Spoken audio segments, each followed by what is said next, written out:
Coffee with a Dog is live streaming now. My dog is your mind's best friend. My dog is your mind's best friend.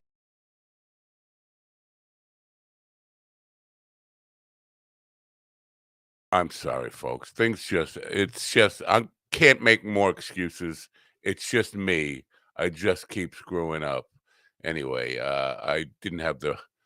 I had a last minute change and I screwed up. It's me. It's all me. Okay. Anyway, it is, what is it? It's Monday, right? It's Monday, January 6th, the anniversary. I'm going to play this and then we'll move on. If I need my sound here. Wake up, America. You've got a dog that needs walking. That's right, sunshine. Just put on a big pot of strong coffee and get ready to type your little hate mail with your opinions about kumbaya and flat earth insanity. Stand-up comedy? You want stand-up comedy? Well, we've got sit-down comedy. It's time for Coffee with a Dog. You make me laugh. Hello. I don't know. Can we hear me?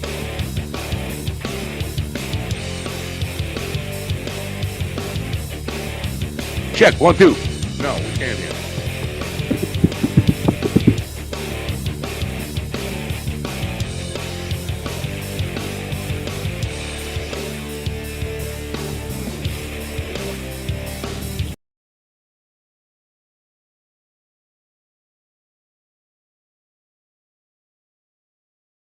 Oh, there. To see, we have no audio. This is a problem. God, it works fine, and then it doesn't work. And now my video, I hate this system. Check 1, 2. Oh, we can hear me. Maybe I was overreacting. Good morning. It is Monday, January 5th, 6th, January 6th, 2025. I'm just a mess. I am really sorry that I'm just a mess, but I can't make, I blame it on GD. It's all GD's fault. It's this system, but I take full responsibility for it because I chose the system. Anyway, I hope you're having a great day wherever you are. Today is the day they will certify King Shitsits as the new king. There will be no riots. Yeah, that's kind of a sad thing. We're just gonna let it happen. Just give Nero the matches and say, yeah, burn it all down. Anyway, we have a show for you today that is as depressing as that opening is, and it was a really bad opening. Let's be clear about that. In hour 2, Anne Riley, who is the author of a book about the human experiment, and it's pretty depressing. Her take on, and really, it's The Human Idea is the name of the book, and it's about how human beings can coexist on this rock we call Earth. And, spoiler alert here. I think she's like me. I think she's not so optimistic. Well, can you blame her? That's the thing. So Stephen Ortiz says I have sound because good gosh, Amali or whatever Stephen says. Stephen has become the Ron Kane of the dog pound text situation, sending stuff. Who cares what? I'm sorry. I'm starting off on a bad one. I woke up today, and this is self-absorbed. I know Matt Timney is saying, "See, I told you it was self-absorbed." I woke up in a very tense household, and so my equilibrium, if I have an equilibrium, has been all over the map this morning. I'm just, I don't know what to think. We don't have a winter storm here on Long Island yet. That's knock on wood. Good news, but you might. And I think like 2/3 of the country is getting ready for the first real winter storm of 2025. And it's actually going to affect DC sometime today. Now, probably not going to have any bearing on the certification of the presidency, President-elect Donald J. Shits his pants. I wish it would. Anyway, if you know, you know. Elon Musk has said he's changed the algorithm, or he's tweaking the algorithm on Twitter.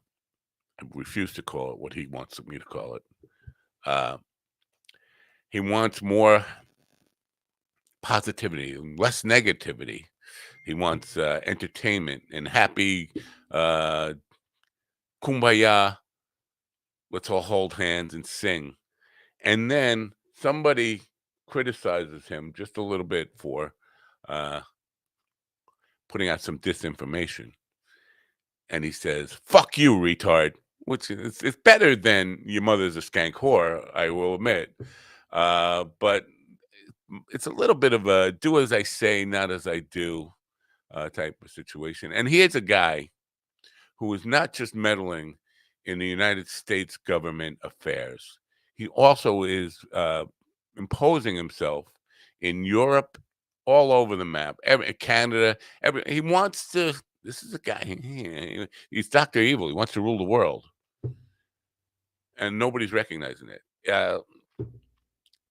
What can we do? What can we do? We can't steal his $400 billion and just make him watch us spend it on Pornhub.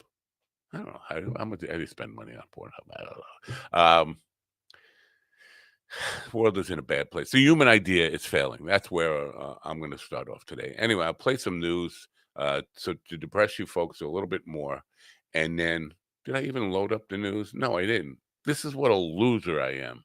What a loser. I hate myself for loving you. I'm going to load up the news right now, and then I'll play the news, and then we'll say hello to the Dog Pound guys, right? That's what we'll do. While I wait for the news to load, I will sing Kumbaya. Kumbaya, Lord. Kumbaya. How's the human idea coming along? Kumbaya. Kumbaya. No negativity here.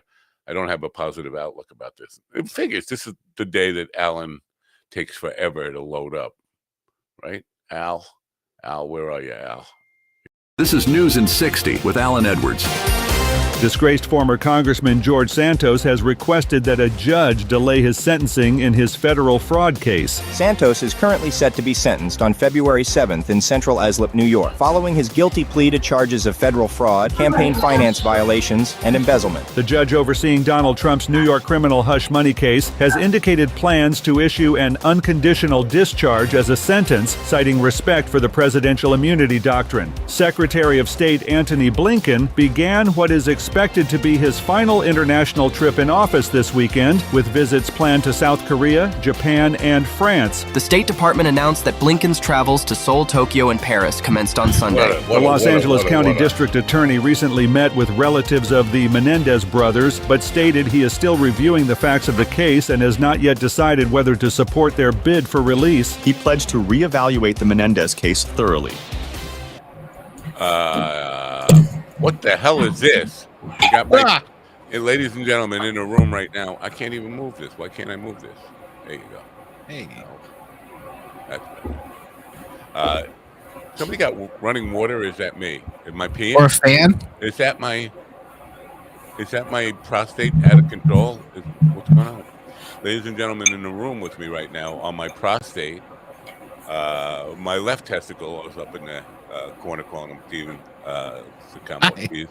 Ron Kane, who he'll probably be quiet for the next 2 hours. Well, this sounds terrible. So all you're hearing is. Hold on. Let's see. Let's try muting one at a time. Me. It ain't me. I muted and something stopped it. Oh, it's either Ron or GD. All right. Well, what do you guys got going on in the background there? It's GD. The only thing that's my heat is running, but it always runs. So I don't know why you stopped.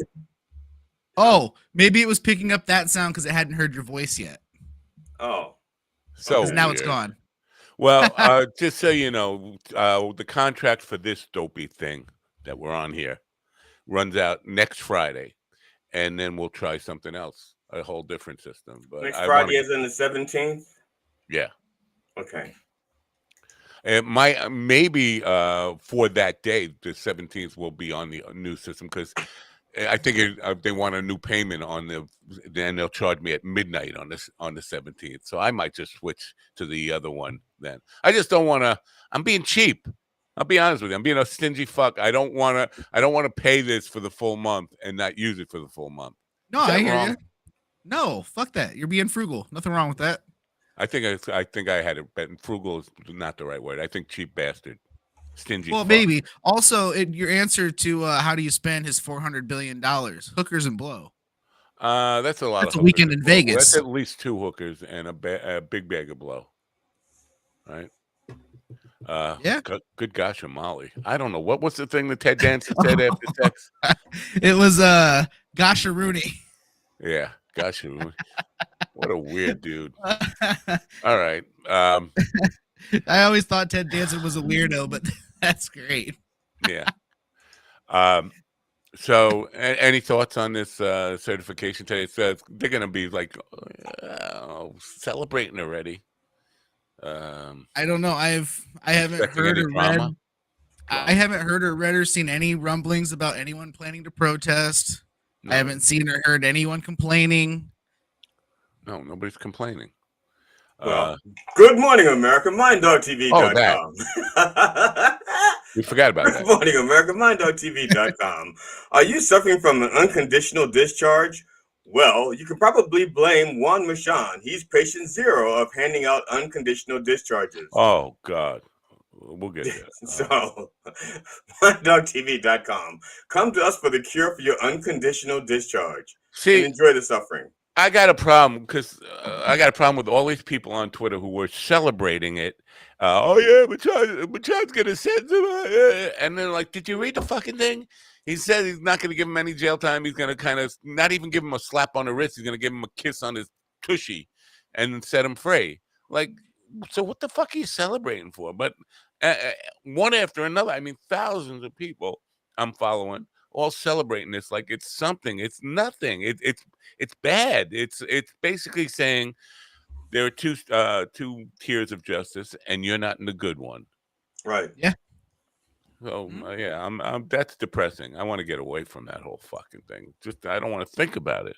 And how Machan could look at himself in the mirror and say, "I did the right thing here." Now, and they were all saying, "Well, see, he donated to Biden. He's a Biden plant." If he was a Biden plant, if he was a Biden ass kisser, if he was part of the DOJ conspiracy to get Trump, why would he be just letting him walk and just, and even tipping his hand beforehand that he's going to? Well, a Biden plant is subtard talk for anal penetration, like keeping something up in your ass all day. So, I missed you, Ron. Have you had any Biden plant this past weekend? Did you? If it means every day, I mean, I'm just asking. See, I thought a Biden plant was like someone who was in a vegetative state. That's Biden. That's Biden. But maybe that's a Mitchell. Plant. Maybe that's a McConnell plant. Did you see him give Michael J. Fox the that medal? No. I don't know which one I felt worse for, man. It felt like watching the Special Olympics. It was horrible. I was like, oh my God, one of them's going to fall on each other. All right, that's the show for you, ladies and gentlemen. We're done today. I think we've insulted enough people. I have a disability too. I can make fun of them, just like GD can say the N-word. It's only fair. You guys, I don't even remember the last time I even said nicotine. I'm a non-smoker. Oh. I was going to say nice, but whatever. I meant nicotine. Sorry. Oh, sorry, guys. That's a young black between the ages of 13 and 19. Nicotine.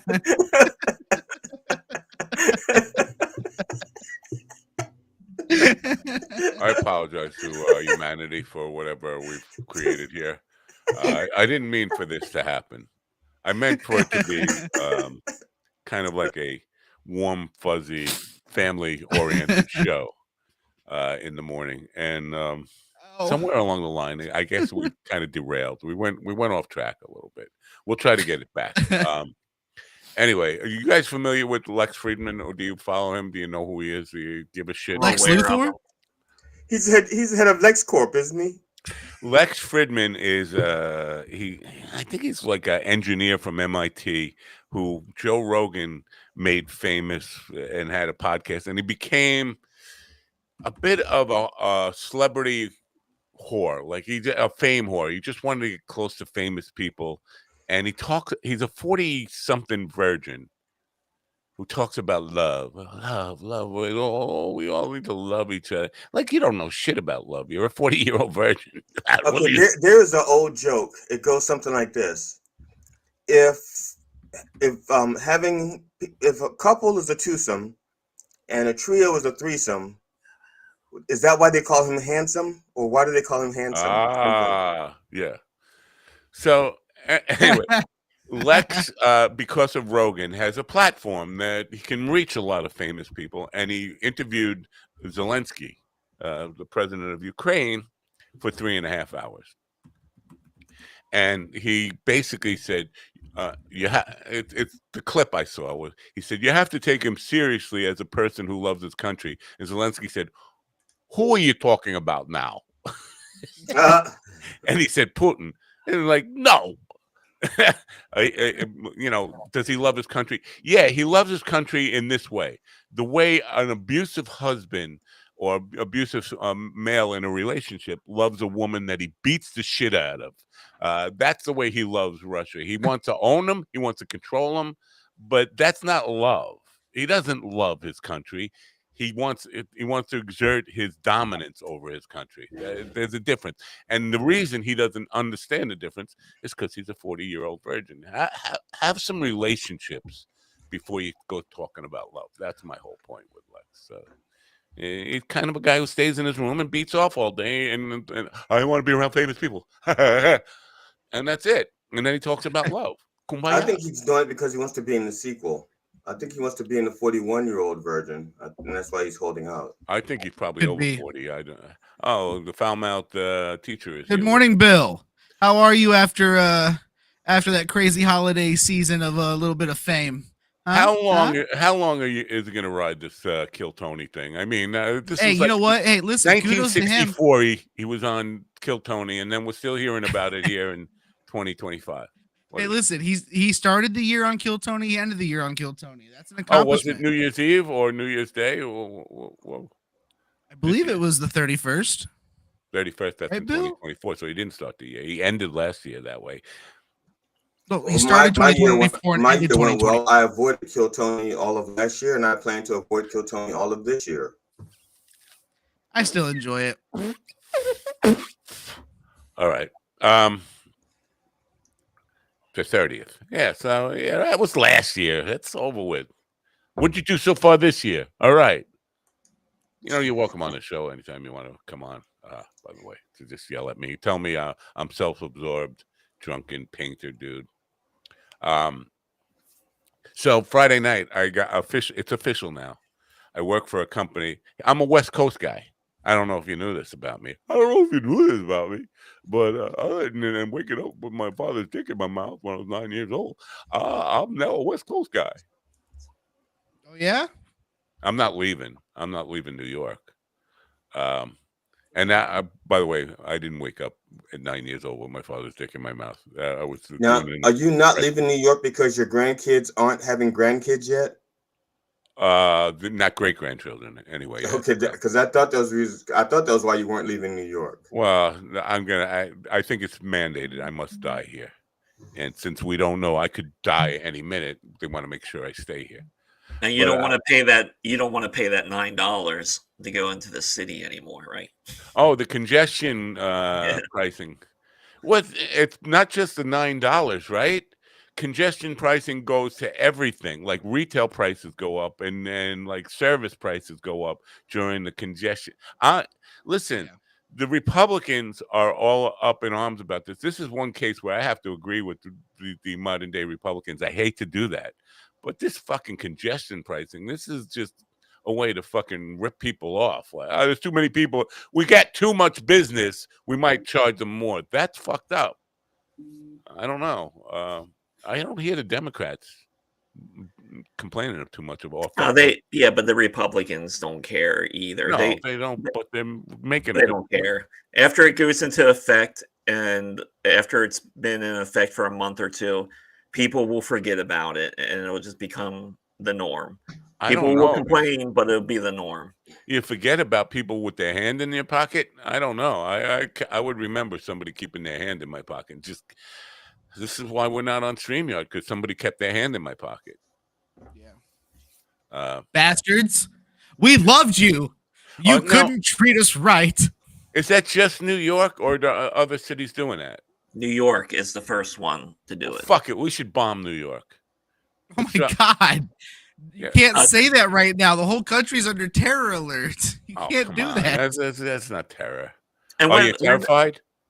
No, I'm. So then it's not terror. I live in bumfuck Indiana. What's to blow up here? We have one Hummer plant. Take it. Same thing with New Orleans. I mean, like you're gonna hit someplace. New Orleans, come on. There's nothing but fucking. Well, New Orleans was strictly to make a statement. There was a lot of people there. That's just. It's the U.S. Every day is a terror alert from. And he didn't blow anything up in he didn't blow anything up in New Orleans. He just ran a bunch of people over. Right, and that could happen anyway. That could happen in my driveway, hopefully.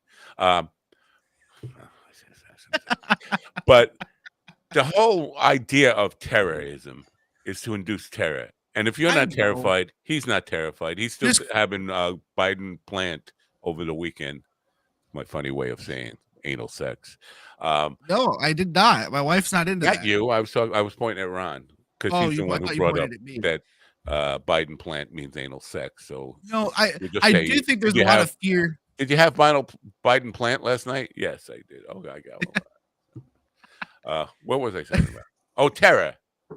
The whole point of terrorism is to induce terror. And if nobody's terrified, there's no terror. So you talk about terror alert. Who's terrified? There's a fair amount of fear mongering happening. Fear mongering, but that's always. And it's definitely at a high right now. Like they're trying really hard, and it's To me, I mean, here's the thing. I'm a 9/11 kid. I'm not terrified at this point. I'm just not surprised when it happens either. Wait, we have 9/11 kids. What, were you born in the Twin Towers as they were on fire? I was. Wow. That's actually what my dad called my mom's vagina. I've heard a lot of dudes fell out of it. So they'd rather jump to their deaths than stay in. Yeah, dude. Listen, I knew to avoid it. I was a C-section, homie. I knew to avoid that thing. So. Hey, all right, a fellow C baby. Yeah, that's why I'm in the military. Was because I was too fucking huge. I think we talked about it, like 14 Sure, Matt. Pounds. We've all been told the same thing. It's okay. Pounds. Yeah, my mom had 3 C-sections and 1 Section 8. And here's a thing that might clear up some issues for people about me. My mom drank and smoked while she was pregnant with me, but also in the hospital. I think she was having a martini and a fucking Marlboro. See, you could smoke in the hospitals until like 1987 or some shit. Yeah. So that's not that's not surprising. I'm surprised you guys even had like sanitation. A martini. Boy, you're getting ready for a C-section. Yeah.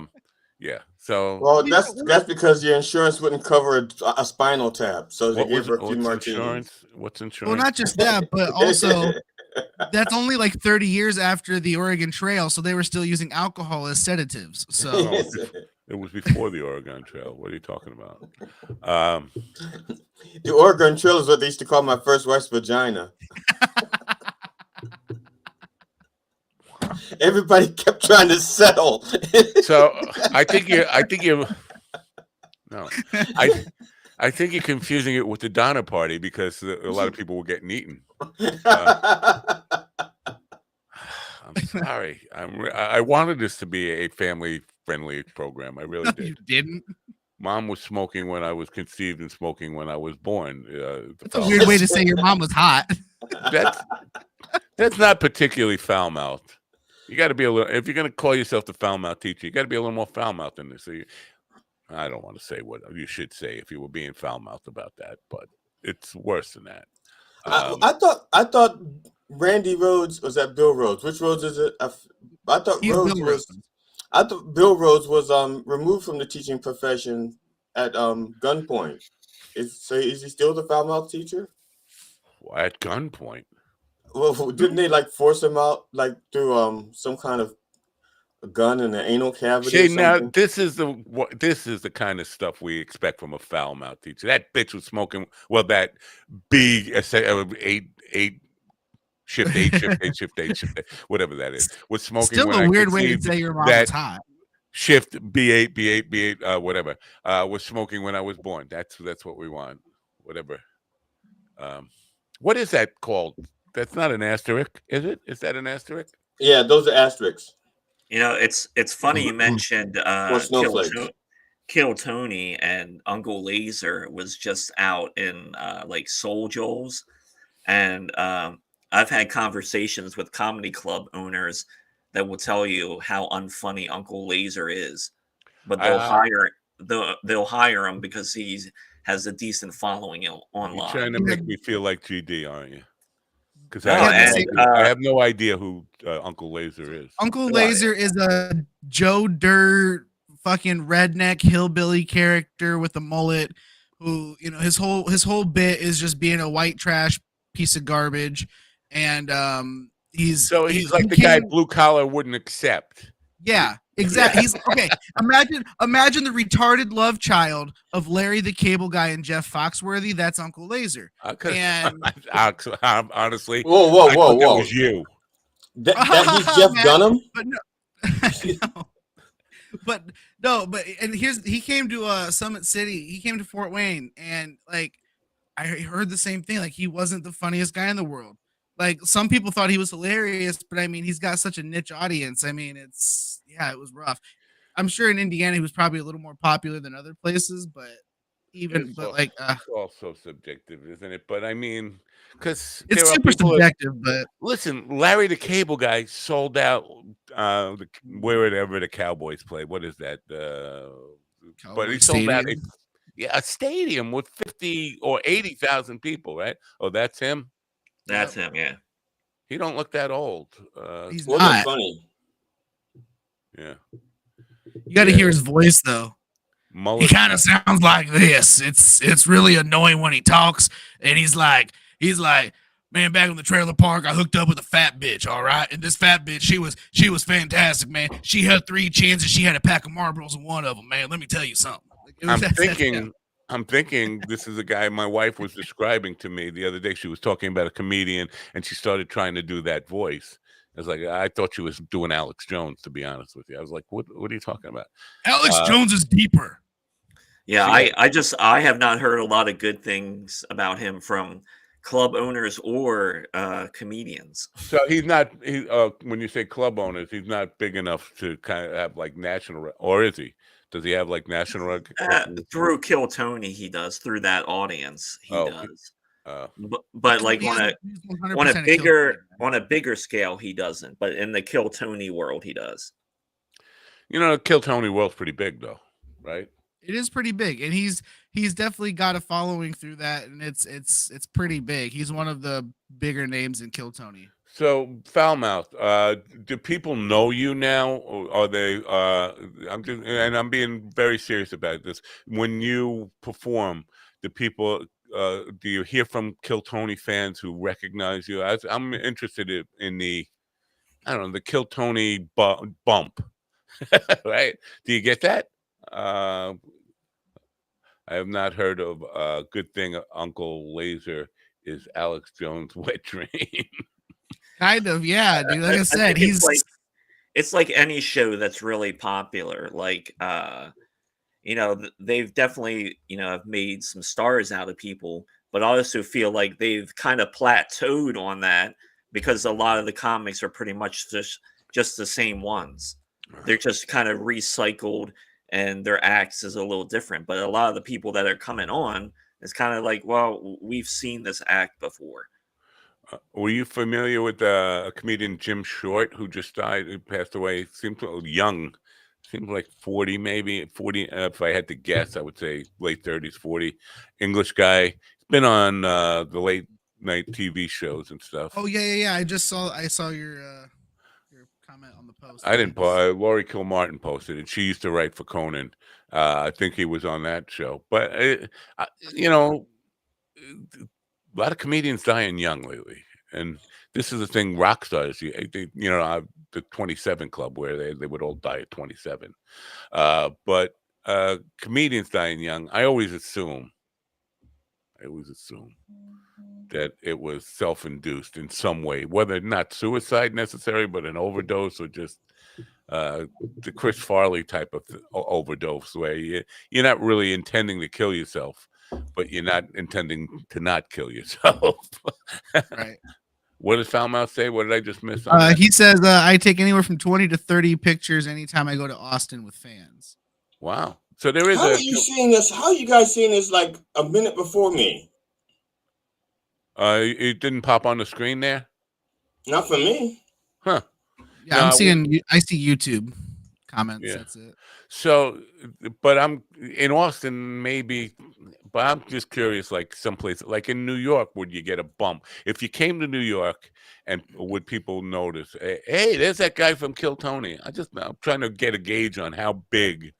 I'm willing to bet he might, just because of how big Kill Tony is in general with the comedy world. I bet he might in clubs. The comedy world is a big.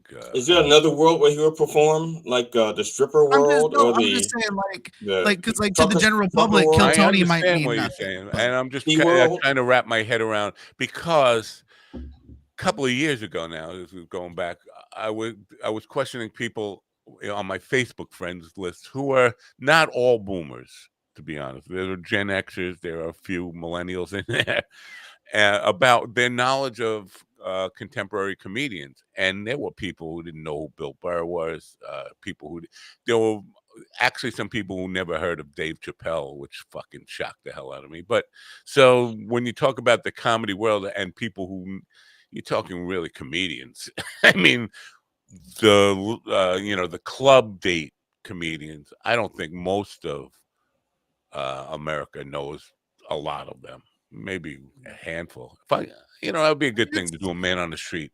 Name me your top 10 comedians. I bet you most people will get to 3 or 4 and then start to stumble. Probably. I mean, over the holidays, I found out everyone in my in-laws' household had never heard of Bert Kreischer when he popped up on Christmas Day Football on Netflix. Not a single one of them knew who he was. Yeah, Bert is, and Bert's pretty big, right? Bert is big enough. Yeah. That don't be body shaming. Don't be body shaming. No, but he has a TV following. He also does a show where people ride his coattails. Like he'll go out and do these like mini Bert festivals or something, where he takes like 30 or 40 comics out on a road to do like a weekend someplace or whatever. So he's big enough for that comedians are drawn to him like a magnet because of his popularity. What does that say? When I travel, I get better results with my clips than I do with the Kill Tony stuff. Yeah. All right. Patrick Bet-David. You know Patrick Bet-David?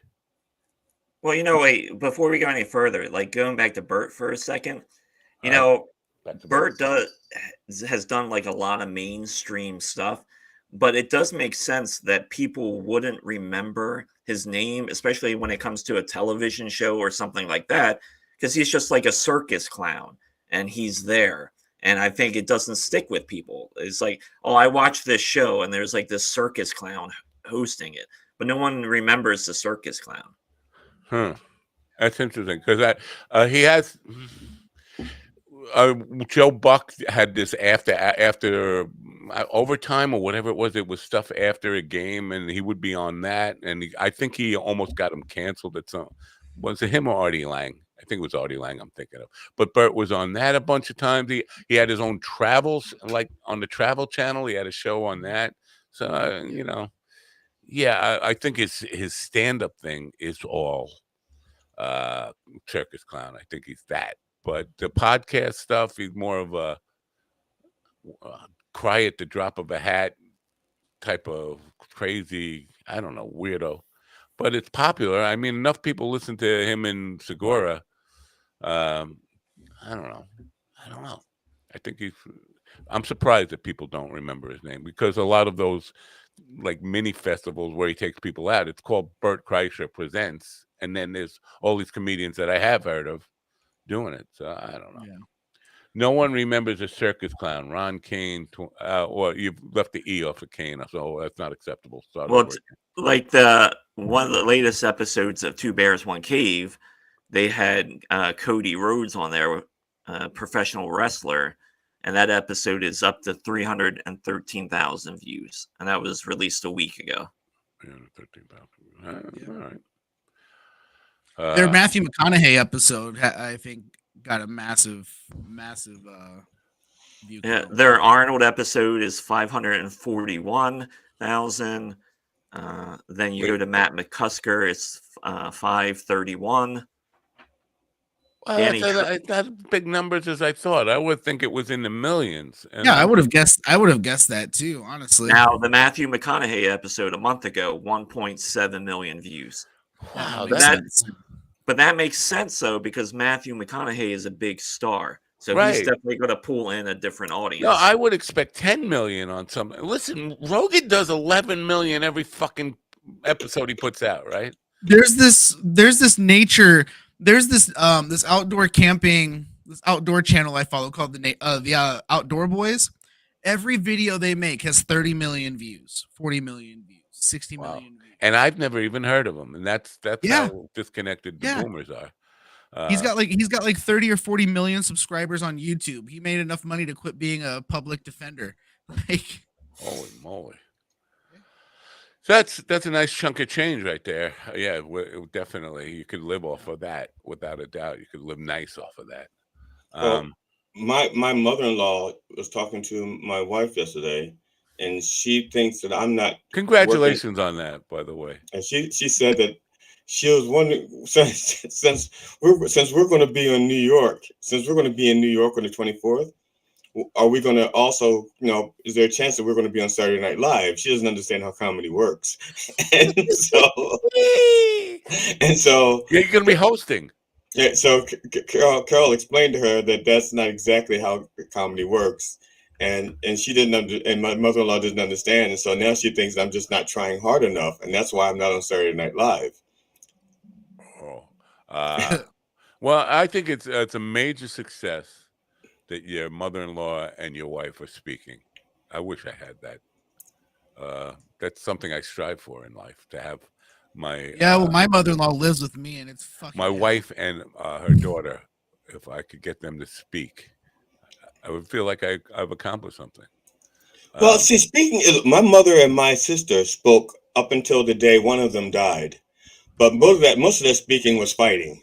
Yeah, but when you say speaking, was it actually speaking, or was it screaming like somebody choking the life out of something? And then there was also the ricochet conversation where one would call me and say, "Do you know what your cunting mother did?"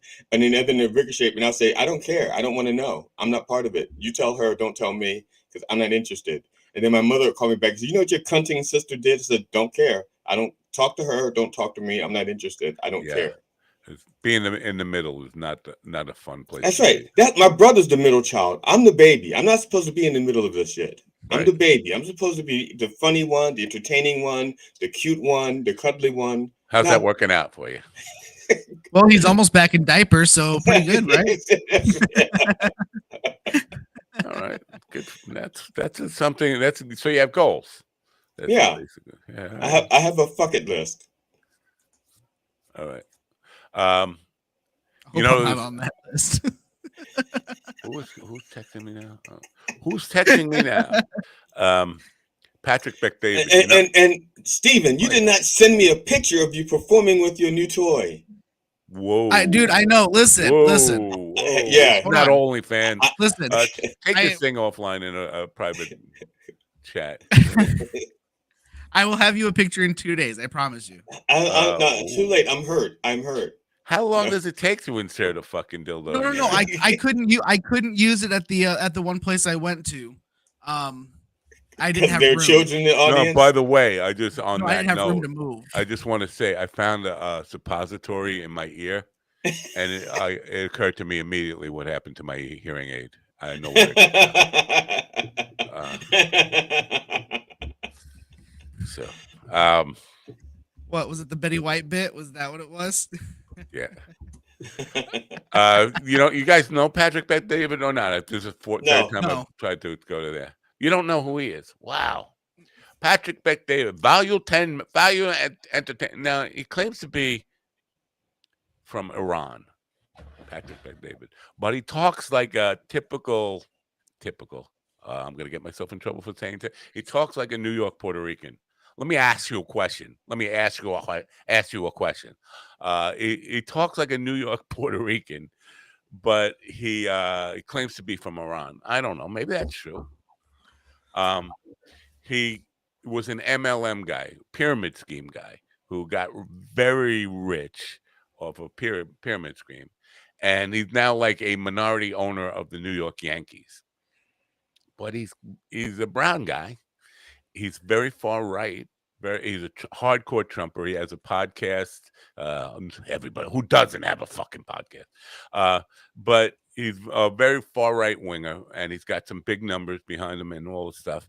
And somebody called him out on Twitter saying he was just a scammer who got rich off of MLM, which is absolutely true. And he was responding to that, and for some reason he couldn't stay on topic with this response to that, and he was talking about how there's a faction of the Republican Party who doesn't want him in it because he's not white. He's brownish, very dark brown white, and it was just occurring to him after being diving in deep with the Trumpism for the last 9 years. It finally occurred to him, some people don't want me here. And I had to say, like, wake up, MLM, dude. A huge, because he was making it seem like there's a small faction. I was like, no, it's probably about 30% of the modern day GOP are white supremacists. And come straight down the line, where the Klan, skinheads, Proud Boys, all these dudes, the Nick Fuentes, Nazis, it's a good chunk of the Republican Party.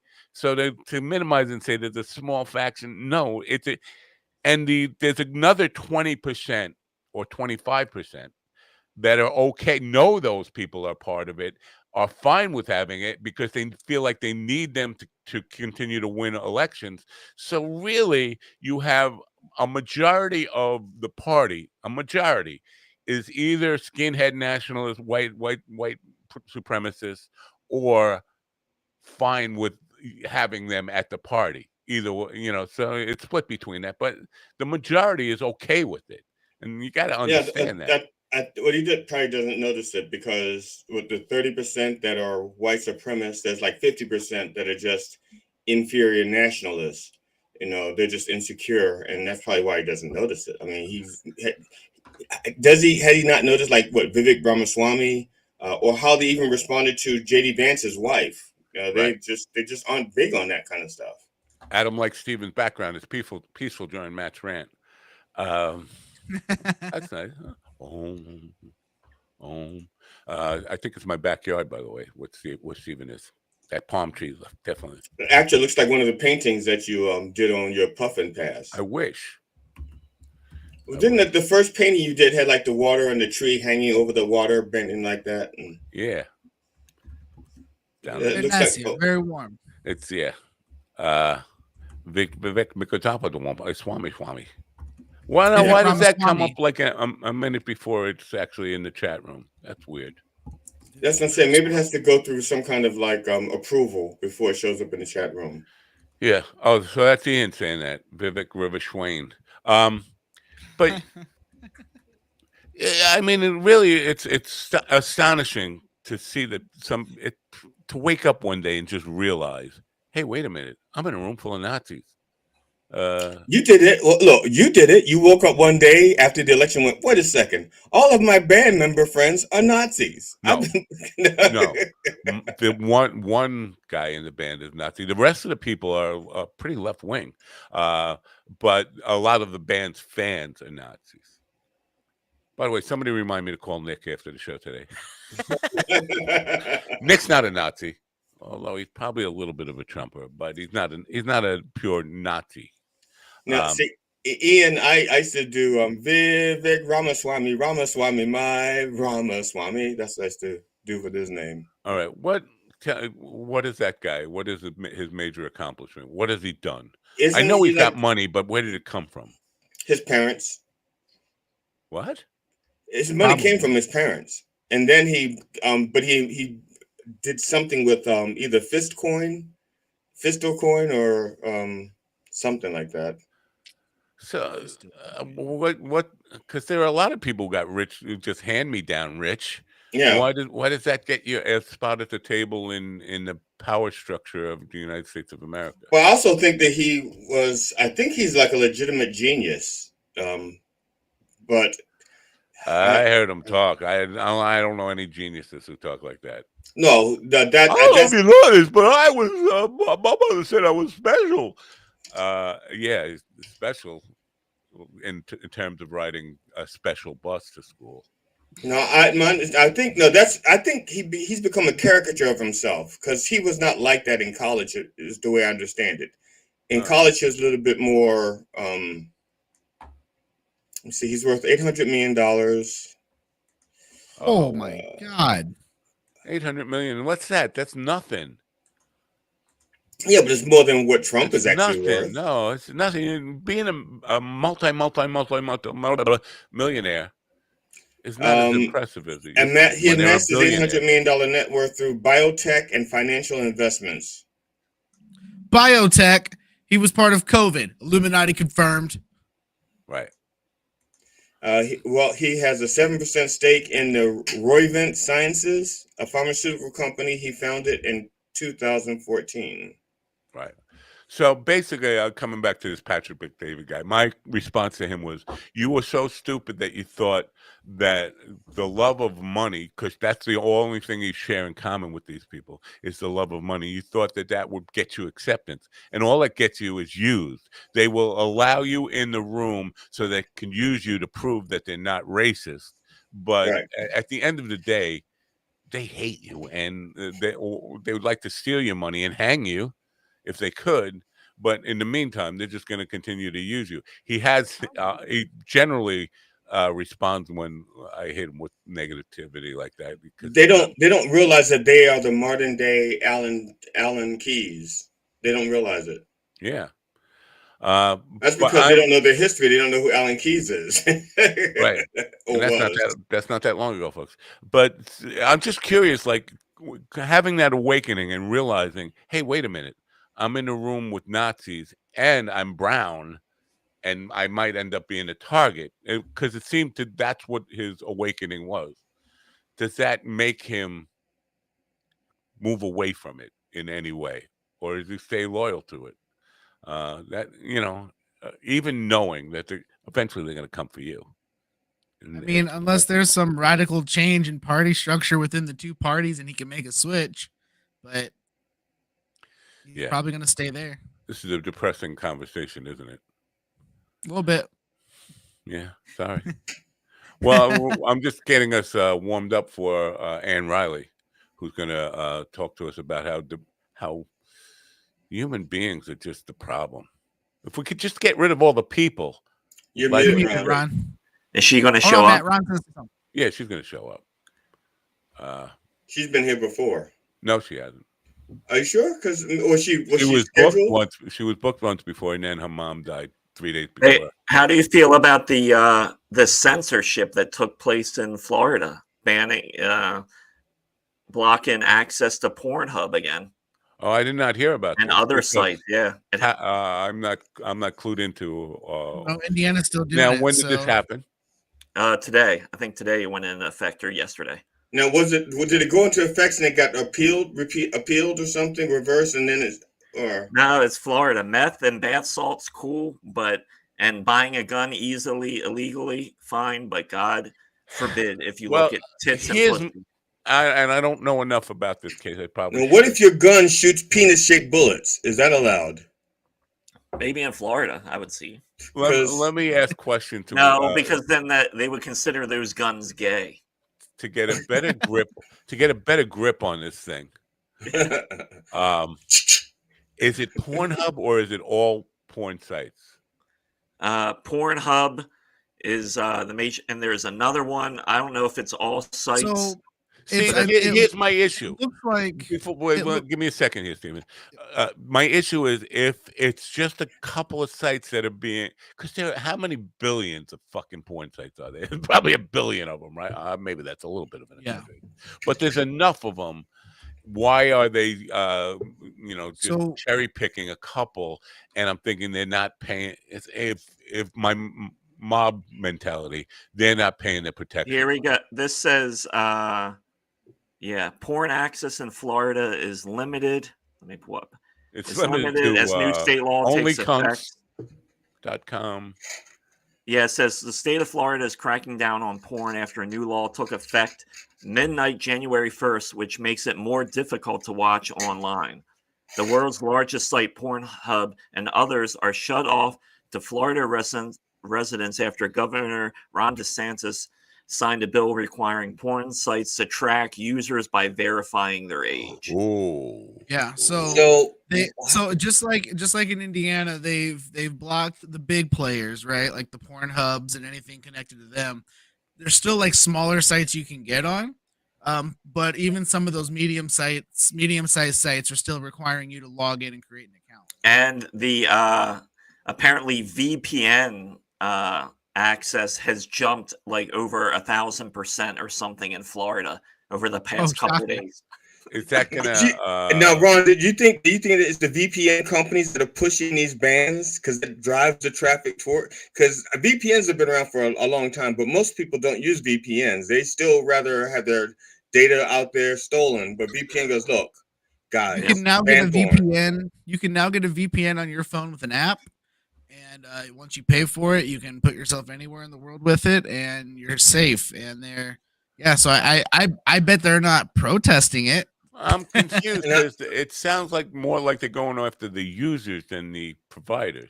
Well, yeah, well, that's how it starts when you let this shit happen, because the age verification is just the tip of the iceberg. This is more about when you start giving shit up like this, then the government wants more and more control. I mean, that's what fucking abortion is about. I don't understand. Killing babies is just one part of it. They just want to be in your bedroom because they're fucking Christian nationalized freaks. I don't understand how they don't want today, Ron. Well, I mean, the obvious when people just lay down and take it. Oh, but I've come to expect this. I've come to expect this from white people because over the past 10 years, we've definitely shown how soft our backs are and how willing a lot of white people are to suck the cock. So are you saying you would like to Biden plant Ron DeSantis? No, I think in Florida they want the Biden plan because they want to see. Here's my prediction. I'm going to do. Wait, Karnak. More fucking alligators in Florida. That's what this ban is going to be on. But coming back to this, selective porn. Again, there are so many fucking sites. How can they? How can they track them all unless they're just going to put a monitor on every site that everybody goes to? Well, yeah, I mean, overwhelm. The wording is right there. They want to track users. Right there there's two words that are very important. Track users. Why does the government have any business in what you're doing in your bedroom? And why do they care? You assume it's in the bedroom. Why isn't it in the living room? Or in the car, at the traffic light, while they're waiting for their food at Burger King. All right. But like I said, in Florida, you can still get a gun easily and illegally with no issue. and without an ID. But porn, we must stop it. And Matt Gaetz still has access to minors, but yet the minors can't have access to porn. Minors and hookers and blow. Oh my. See, this is now. I just don't, because Ron's talking about white people as if they're the problem. I have to push back. Well, black people don't look at porn. Oh yeah, exactly. Well, this is what. Hold on, let me just finish this thought, and then you can call me an idiot if you want. But yeah, Ron DeSantis is a white guy, a white Christian conservative who wants it in your bedroom and wants to know all. But the people, most of Florida are white people. White, at least when I was there were a whole lot of white people. And those are the people using the porn. So the people who are electing this guy year after year are the same people he's cracking down on. These are, this is the same white people you're talking about. All white people just want in your bedroom, but these are the white people who are getting tracked because they're. You have to remember, a lot of these people are subtards, so they can barely get through their daily life. Well, yeah, see, these people probably voted the way they voted to save face, just because they can say that they weren't part of the problem. It's more important. I can't just keep being saying those words. It's more important to get rid of those people they don't like than to protect their own rights and privacy. That's what it comes down to, right? We're common enemies. We don't like brown immigrants, dark immigrants. We like, unless they're from India, and then we can, there are shades of dark. We can. But that's basically it. It's the hate of common enemy to hate will allow you to say, yeah, I don't care what they do to me. They can snoop on me and my Lindsey Graham porn or whatever kind of porn I'm watching. And I'm fine with Lindsey Graham porn? Lindsey Graham porn, yeah. You don't have Lindsey Graham. Disgusting, man. LindseyGrahamPorn.com. No, I just it's one of my favorite websites, LindseyGrahamPorn.com. You want to check that out, see if it's a real thing. Oh, I didn't. It is. Google. It involves a bunch of little fans that, Lord have mercy, the vapors. I just get the vapors when I look at someone looks like that. Lord have mercy. Ooh, the vapors. I can't believe one of these gigolos. Can we call them gigolos? Is that what they call male prostitutes? See how they're hung. Oh my God. Because they may not be gigolo. They could be jiggle mid. One of these guys, one of these studs that Lindsey Graham has hired, none of them have actually. They just don't want to come out and say, yeah. Yeah, I don't see any like actual Lindsey Graham porn. There's so much of talk about Lindsey Graham's gay porn addiction and how these gay porn stars are going to come out against him. But they never do. Can we put out a reward? I don't know. A reward for a guy to come out with videotape. No, not so much videotape. Maybe just pictures. Whatever. Let's finally out Lindsey Graham. I'm not big on outing people, but this guy definitely deserves to be outed without a doubt. I think it's time to play the news. Yeah. Is it time to play the news? Close enough. All right. I will takes me a second. While you guys talk amongst yourselves while I try to find this news. As soon as we start talking, he's going to find it and just roll over top of us. Yep. No, I'm not going to just find it like that. And then it needs to load up. So you got at least an hour here. I'm looking at it right now. It says right there it's loaded up. Newscast 2. Secretary of State Antony Blinken began what is expected to be his final international trip in office this weekend, with visits planned to South Korea, Japan, and France. The State Department announced that Blinken's travels to Seoul, Tokyo, and Paris commenced on Sunday. In South Korea, amid the political upheaval following the impeachment of President Yoon Suk-yeol, and in Japan, Blinken aims to underscore the enhanced cooperation between the U.S. and these nations as part of the Biden administration's Indo-Pacific strategy. Kevin Sanders reporting. The judge overseeing Donald Donald Trump's New York criminal hush money case has indicated plans to issue an unconditional discharge as a sentence, citing respect for the presidential immunity doctrine. Judge Juan Merchan ordered Trump to appear, either in person or virtually, for sentencing on January 10th, just 10 days before Trump's presidential inauguration. In his ruling, Merchan described an unconditional discharge as the most practical resolution to ensure finality and enable defendant to pursue his appellate options. Kyle Norris reporting. Disgraced former Congressman George Santos has requested that a judge delay his sentencing in his federal fraud case. Santos is currently set to be sentenced on February 7th in Central Islip, New York, following his guilty plea to charges of federal fraud, campaign finance violations, and embezzlement. His legal team has asked the judge to extend the sentencing by 6 months, pushing it to August, to allow Santos additional time to earn money and meet the nearly $600,000 he owes in restitution and forfeiture payments. Jim Kender reporting. This is the latest news headlines.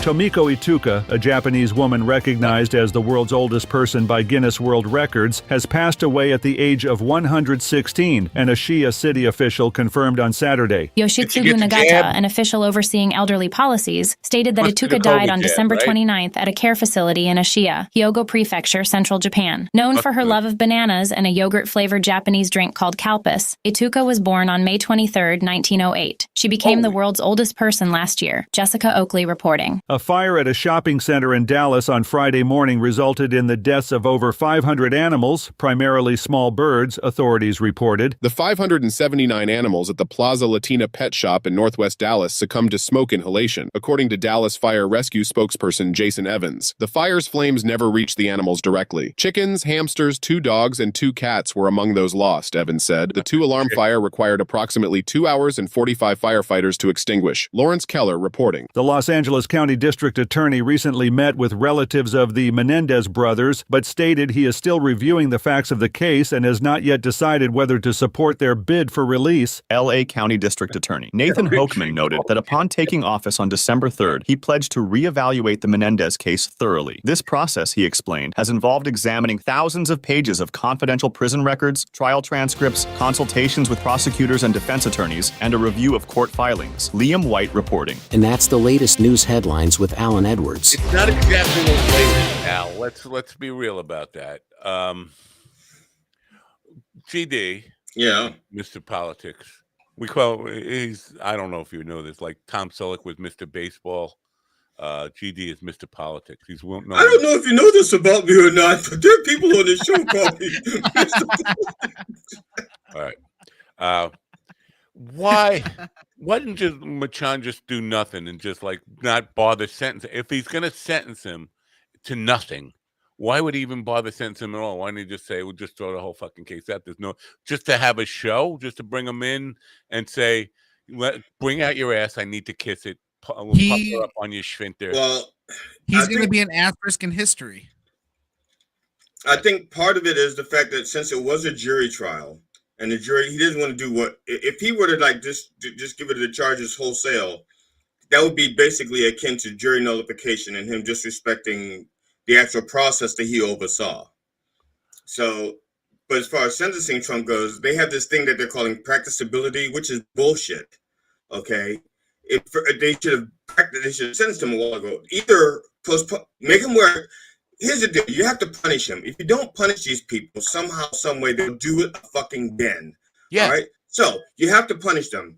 So even if it's something as simple as making him wear an ankle bracelet, have a parole officer postpone the sentencing, give him the sentence, postpone the execution of it, so it's hanging over his head. But there's so many things you can do, but you have to make him pay. And they're not making him pay. Can you imagine him being on house arrest and being like, "Nope, you can't go visit Iran today, buddy. Your parole officer said right." No. Exactly, because he doesn't need to go there anyway. He, most of it. Look, he's a lame duck president. Okay, most of what he's going to do is on a golf course any fucking way. No state dinner for you, buddy. He's not going to see it. Here's the deal. He talks about respecting the jury and the court. That's the total disrespect to me to say they found him guilty, but I'm not going to punish him. That's more disrespectful than just doing nothing, saying I'm not going to bother sentencing him. I don't know. It's very confusing. Like I said, I think they should sentence him and let him go through the appeals process. Yeah, Well, I don't think you can appeal the sentence. You can appeal the verdict, right? Right. But there hasn't been a sentence yet, so you can't appeal it anyway. But is he just trying to depress me and make me kill myself? Is that what he's trying to do? This Machani, he knows the effect it's going to have on my psyche, which is already fragile. Watching the show right now, planning it as we speak.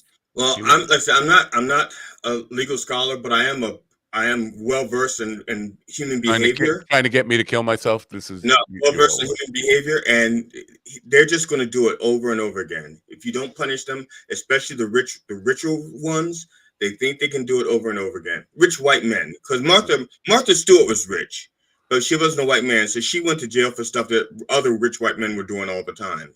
Yeah. I know she has more street cred than most of the rappers she hangs out with now. That's right, because she didn't snitch. I would do my time. I'm not snitching on any fucking. Now she hangs out with Snoop Dogg and fucking gets high all the time. Like she's a gangster now. Snoop Dogg and calls him a pussy because he hasn't done any real time. Yeah. Here's it, and I know nobody's gonna hear my words anyway. We got like thousands of people not listening this morning. Was better than the millions that weren't listening yesterday. Right. These pundits and cheerleaders for Trump are just still calling this a Biden DOJ sham of a trial, the 34 counts that he was convicted of. And here's my thing, and this is really, I think you know this to be true. Trump's DOJ, Trump's Department of Justice, prosecuted Michael Cohen for these crimes. Yes. Thought it was worthy of jail time for Michael Cohen. Yes. This is Trump's people who said this. Right. So, and you can't jump to a really drastic assumption that Cohen was doing this on his own. He was working for Trump. He was taking orders for Trump. Trump was named as an unindicted co-conspirator in that case. So Trump's people admitted that he was guilty. He was the one calling the shots. It was worthy of sending the underling to prison. Stop saying it's a Biden DOJ scam. It's not. Biden had nothing to do with it. It started before Biden, long before Biden was president, and the same people said. And not only was it Barr's people that prosecuted Michael Cohen, they redacted as much information about Trump from the case as they could. And when Michael Cohen got out of prison because he got released, house arrest, and wanted to write a book, they went back after him to lock him back up again. Right. They cannot talk about the weapon. Well, they can because they're idiots, but there's no logic. There's nothing to back up their claims of this being weaponized by Biden and Merrick Garland of all people. Garland couldn't weaponize a cannon. That's how inept he is. Wow. Isn't that you just put some gunpowder in it, throw a ball in it, and light a fuse? Is that? He has no balls to put in there. Oh shit! One of them's on the program this morning. I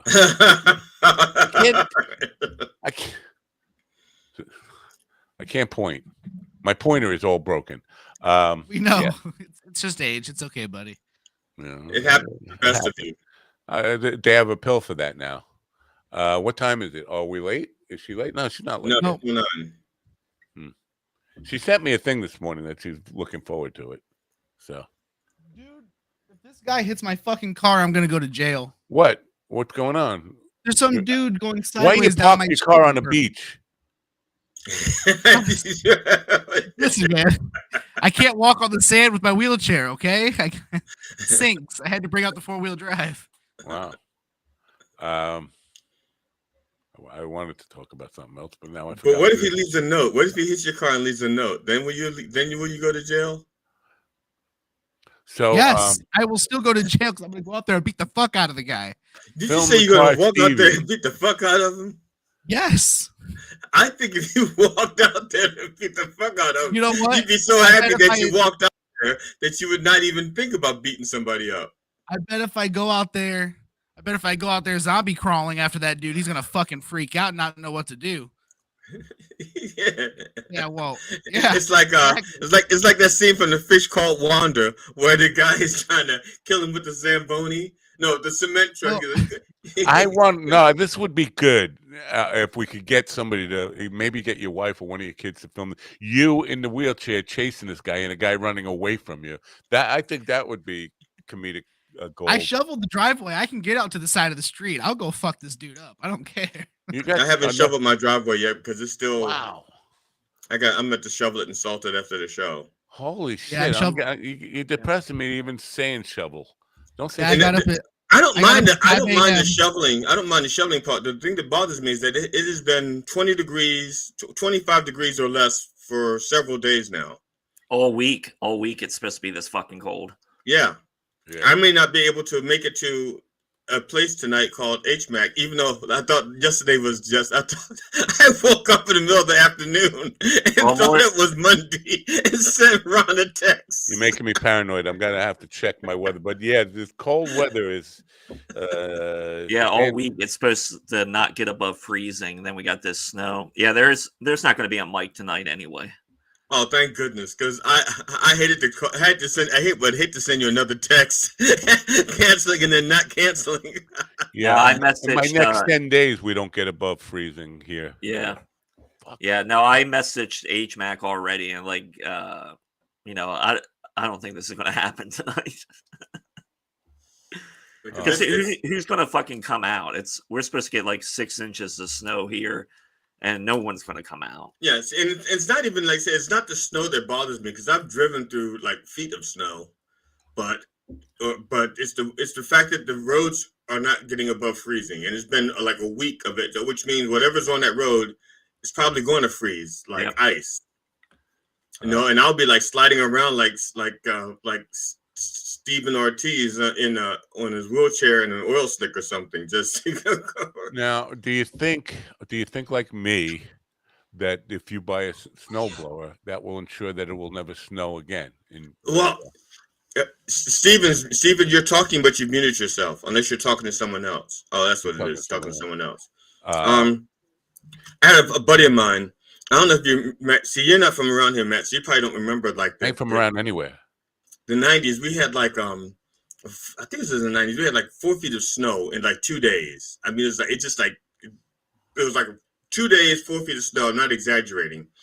And so he went out because he has a lot of land and bought snowmobiles for him, his wife, and his 2 kids. He bought 4 snowmobiles, and it never snowed for like the next 10 years. 6 years it never snowed up in where he lives in Virginia. It not enough to use the snowmobiles. And so he sold them. He used them once, sold all 4 of them. The next winter, and the next day it was a blizzard. Yeah. This is my thing, and again, coming back to me, I never was a cheap fuck, but it seems to me I'm a cheap fuck because I don't want to spend the money on a snowblower, but I know if I do, it will basically be snow insurance. It ensures that it will never snow here again. As long as I plop down like $2,000 for a really good, high quality. Now, see, I plopped down. I think our snow thrower was like $700. Oh, that's and I've used it. I've used it every winter. Since we've been what here. We're looking at here, it's just like dusting. So this is a recent picture. This is from Harrisburg, just from a few minutes ago. So apparently this rig sides couldn't make the turn and hit a car or something. Wow. Jeez. Yeah, it's like southern snow. That's what that like. I mean, the road seemed like icy. Maybe icy, but not, not unpassable. Well, and again, people who talk, deny climate change. They should have come up when GD and I came up with, because we often, he talks about 4 feet of snow. That wasn't like every winter you got at least 3 or 4 of those gigantic snowstorms where you had 3 or 4 feet here. And now we haven't had that. Maybe once a winter on a really bad winter. We used to get them 4 or 5 times every winter. I remember being in middle school and walking on my crutches and having waist deep snow out to the bus stop. Like in Maine. In Maine, I think now, and my wife, I think she can hear me, unless she's downstairs, and she probably still can hear me. Your Maine wife? Yeah, she can probably correct me if she so desires. She'll probably do it after the show, and it'll be too late. But in Maine, it would start snowing for the winter, like in October. It would just start snowing, and it wouldn't stop until like March, okay, or April. It just snowed all that time. I think they've had one snowfall in Maine this winter. Why did not now you've been here with me since before the show went live this morning, and when you guys came in the room, it announced you. When you were in the back end, it announced you. When Ron came in and announced, Ann Riley sitting in the back in the green room. I don't know how long she's been there, but the system has not announced her. Why it announces the host but not the guest? We needed to announce the guest. It even announced Ron's screen and your screen for the news. Right. So I don't know what it's doing. All right, let me. Maybe that's it. Maybe it only announces. No, because I remember it did announce the guests the last time, but Matt, you were talking over them. Not this time, because this time I didn't hear it. But the last time, shut up. Is that's what you're trying to say? Is no, I didn't say that. I didn't say that because I'm sure there are times you shut up. We just don't pay attention to the fact that you're even talking to know that you've shut up. Do we have a good layout for this for 5 guests here? Do we have? No, we don't know. I think if you set her right in the middle where the 4 circles don't touch, the 4 round the corner. Would you click it? Okay. I just pushed it with my finger. Right, well, let's bring her in. Let me read this intro. Ann Riley is an MBA with experience in multiple industries. She has been she's been on a lifelong quest to understand how humans logically fit into life's panorama. And I'm going to assume that she's kind of pessimistic about the future as I am, because why can't I do this? GD, stop it. Good morning, Ann. There we go. Hi, how are you guys? It has been such a fun time to listen to you. You're how also long have you been back there? interesting. I said I was looking. I said I should just check to see if she's here. Usually the system will announce, but it hasn't. So how long were you back? I was back there about 15 minutes, but that's okay. I got a nice chance to visit. And because I missed last time, I was definitely going to make sure that I was on time this time. So, and I apologize for missing last time. That was kind of a tough situation for me, but thank you for being understanding. I appreciate what you went through with that. And listen, there is no need. You were professional about it and let me know in advance. There are so many times when people just book this, even on holidays. They ask me to do a show and then they don't show up, and that infuriates. Yeah. Or worse, they don't show up and then they yell at Matt like 2 days later. It's like it was his fault. Exactly. Well, at the time, my mom was deathly ill, and she did pass away about a week later. But we were very worried. We just didn't have very much experience with this whole thing, and the hospice people said you've got 1 or 2 days, and so we stayed. And then it turned out it was about a week, but I just kind of lost control of everything there for about 24 hours. So I'm really sorry. How was your first Christmas without your mom? It was difficult, but she was 102. So it's not like we didn't know. There's some point where you're like, hey, this is going to happen. But she was just a delight. She was a delightful human being. And she had 12 kids. I'm the 11th of the 12. And she treated us all individually. So she loved us all individually. And so that's something I miss. I still want to pick up the phone and say, oh, I want to tell mom this. And then it's like, oh, I can't do that. Yeah. Now at 102, was she still of childbearing age? Or? Well, my little sister kept asking for a little brother. So, but she was in her right mind up until the very end. And she was sharp. She was, after the election, she was really disappointed. And she's like, I'm just sorry you kids are going to have to deal with this. Because I think she knew something was going on. It was like, Mom, we got it. Don't worry. I love your mom already. Yeah, she was fantastic. I've been going through some major things since the election as well. So I appreciate. Well, I want to pull up. I'm going through this with my grandmother. She just she went into the hospital, and the doctor had terrible bedside manner because he told my cousin, he just come in and was like, yeah, she's got like 1 or 2 months left. and that's about Yeah. animals. Oh, yeah. The book, Yeah. I want to bring up your book. I'm sorry about your mom. And listen, when you said we've never been through this before, I really dark joke. Well, when the vet came to kill my pig, he told me. I won't make a parallel there. Yeah, no. And also, Matt, stop calling your first wife your pig. Okay, she has a name. She has a name. Well, he was a vet, so you got to honor the vets. But he told me I was acting surprised, like how could this happen? He was healthy, and he said, well, like the farmer who says, well, the cow never died before. Yeah, it never died before. There's a first time for everything, so it never happened before, but it happened. Right. The book is called The Human Idea. Yes. Unusual cover here in that it's the only cover I've ever seen, book cover, that has no text on it. Well, that's just the cover. There is actually, I think I must have just sent you the picture, but there is, the cover does have, I can show it to you.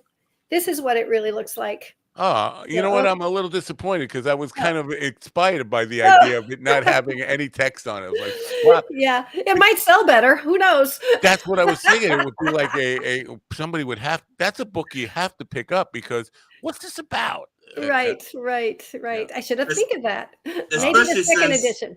Now, the little lights, are they representative of like neurons? Or are they the universe, star systems, or is it like mapping out little neurons and I mean not neurons, nerve centers in the body? What is the significance of the little The light? answer is yes. Okay. We are part of the universe, and we have a logical line from the universe all the way through to humans. But it's also our ability to think has changed how life operates in the world, and we have lost. I think my point of the book is that we have lost the survival strategies that are so successful in life forms because we can think. We've twisted them around a little bit, and we've lost some of the messages, and so. Life has survived for 4 billion years, and then we come along, and in 10,000 years, we have been able to think and choose how to manipulate our environment in such a way that we are going to be the first animal that can self-destruct, can self-extinct ourselves. And that I wanted to explore that. What are we doing wrong here?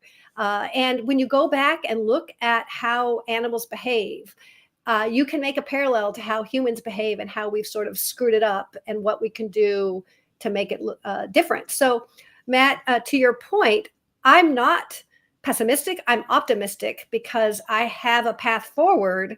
I just need to kind of get that message out. I'm confused. Because I appreciate you saying that you're optimistic. With everything you just laid out, it seemed like we are doomed because people are self-destructive as in a group, in large groups. We are self-destructive, right. And it doesn't seem that. If you want to come back to the election stuff, it doesn't seem that we can have rational conversations. There are more climate deniers in my world, climate change deniers in my world than people who accept it. And I've made that case about the Great South Bay that I was brought up on used to freeze up solid enough that you could drive a semi-truck on it easily and not worry about it. Now it doesn't even. You don't even get a sliver of ice in it throughout the entire winter. It used to be frozen from like November until March, frozen solid.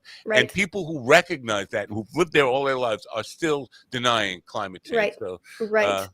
Where Well, does your optimism come from? It comes from, I think when I sorted through these ideas, what it occurred to me is that humans have developed ideas. Okay, so the whole concept here is that humans can think.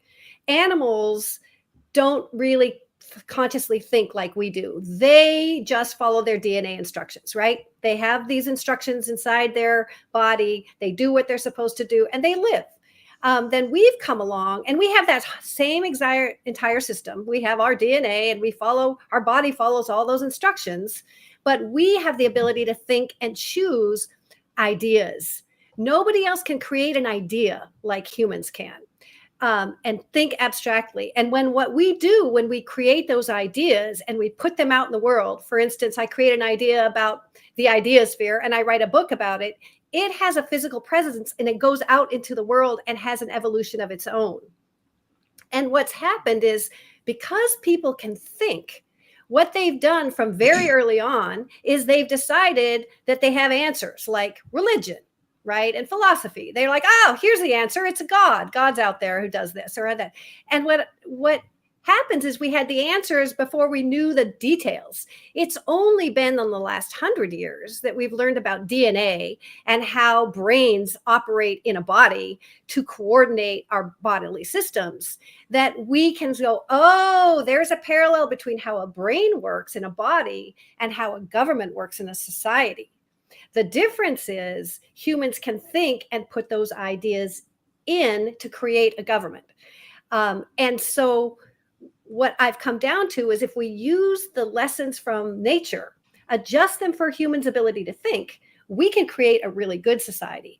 But we haven't been thinking that way. We have all these old ideas and we're using all these old ideas to create societies, and they don't work because they're not based on the sort of successful strategies of nature.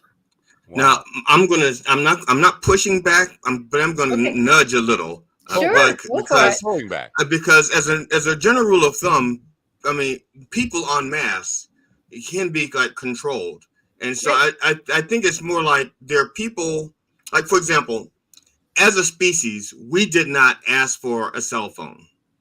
Right. As a species, we were fine with communicating. We didn't ask for the cell phone, but somebody with billions of dollars, or not somebody, but companies with billions of dollars says, we have the cell phone. We have to create a need. We need the people to think that they need these things and to rely on these things. Not too hard to convince them of that, though. Right. Well, it took but forget the chance of brain cancer. Forget this. You need this in your life, and now it overruns us. So it seems like we're being nudged by the few. Right. It's not like we're thinking these things. It's like there's a few people pushing it upon us, and we just accept it. Right. Well, and this is the whole point of ideas: is people who think of an idea, it doesn't win in the world unless others accept it, right? And and you share it. So back in the day, the first thing that people did was share speaking, right? They all shared a language so that they could talk to each other. And then pretty soon they created writing, and then they could talk to each other even more. They could put that writing in a book and they could share it even more. So the cell phone is an extension of that long line of evolution called communication. But you make a good point. Along the way, one of the ideas that we've been told is that profit maximization is really, really great. Okay. And that it's a good moral thing to do. And in fact, what happens is people accumulate wealth, and then with wealth comes power, and with power comes the control of ideas. Right. So by putting these, by accumulating resources, they can direct these products. And they're just doing it to make money. They're just doing it to get more resources. The fact that it screws up your life and creates havoc with social media, they don't care as long as they're making money, because money is the good idea. Now, what's interesting about nature is if you accumulate a lot of resources in nature, the first thing you do is have a next generation of children, right? That's what you do. Because the whole point of nature is to create a new generation of survivors. That's the only point. But humans can think other things. They're like, oh, I don't need to just create this. I can have stuff, and I can keep others from having stuff. And if in nature, if you get too many resources, you get fat and slow, and you're going to get picked off by somebody who's faster and swifter and more capable than you. Wow. But in our they come for your resources. Right. But now when we can accumulate resources, what do people who accumulate resources do? They make sure they shut the door on capitalism for the next guy coming along, because they don't want the competition. Now that they've won the game, they will lobby lobby Congress and government workers to make laws for their benefit. They will pull together in associations to lobby people to make laws that help cigarette smokers or gun owners or whatever. When you have the resources in the human life, you have the power, and that puts a constraint on human choice. And since choice is what I say is what makes us human, right? Choice is our superpower. And resources, we need resources in order to implement those choices. But we have a system in where we're creating huge inequalities between the people who have so many resources they can't spend them all, but they can sure mess up the choices for the people who have fewer resources. There's so much here to kind of think about, but part of this thing, the love of money, like when is enough, and greed, it can be really seductive. This idea of $400 billion is not enough for one guy. He needs more. Right. Sure. Not only that, but he wants to make sure that grandma and grandpa stop getting their $2,000 a month check because I need more. I need more. I got $400 billion. It's not enough. But I don't even know if they, in their minds, that they think they need more. As much as there's like there's a thing where it's like a defect in the brain. There's just like it's like addiction. It's like you have heroin. And you have like you're used to like I don't do heroin, so I don't even know how it's measured. But let's say let's say 3 syringes a day, and then you get used to that. You need 4, and then 5. And I think it's the same thing with the billionaires and so forth. They're like, okay, I have $1 million. Oh wait, I've had $1 million for a week. Now I need 2 million, and then they need more and more to feel that same drive. Right. So it's more I think with Elon Musk, he posted something a long time ago on Twitter where he had a first place ribbon for himself and Jeff Bezos had a second place ribbon. So there's something about being the richest. And that's always something you'll never stop trying to be. So, but I would take it back to the basics. Again, profit maximization is an idea that people created 200 years ago and said, hey, this is a great idea. See, you can make the costs and the revenue come to this place, and that maximizes your profit. And it's so simple to understand and so slavery. Easy. Yeah, well, exactly. It was like, well, that pencils out. It's like, what? But what is important is to realize that we are born with no ideas. Zero. We're born with all our DNA instructions, but we are born with no ideas. And guess what? Whoever puts ideas in our head, those are the ideas we get. So I wanted to because when you were talking before, I wanted to bring this part of it up. Is that the information age has empowered the people with the least creative minds, the least intelligent minds, to have a very loud voice.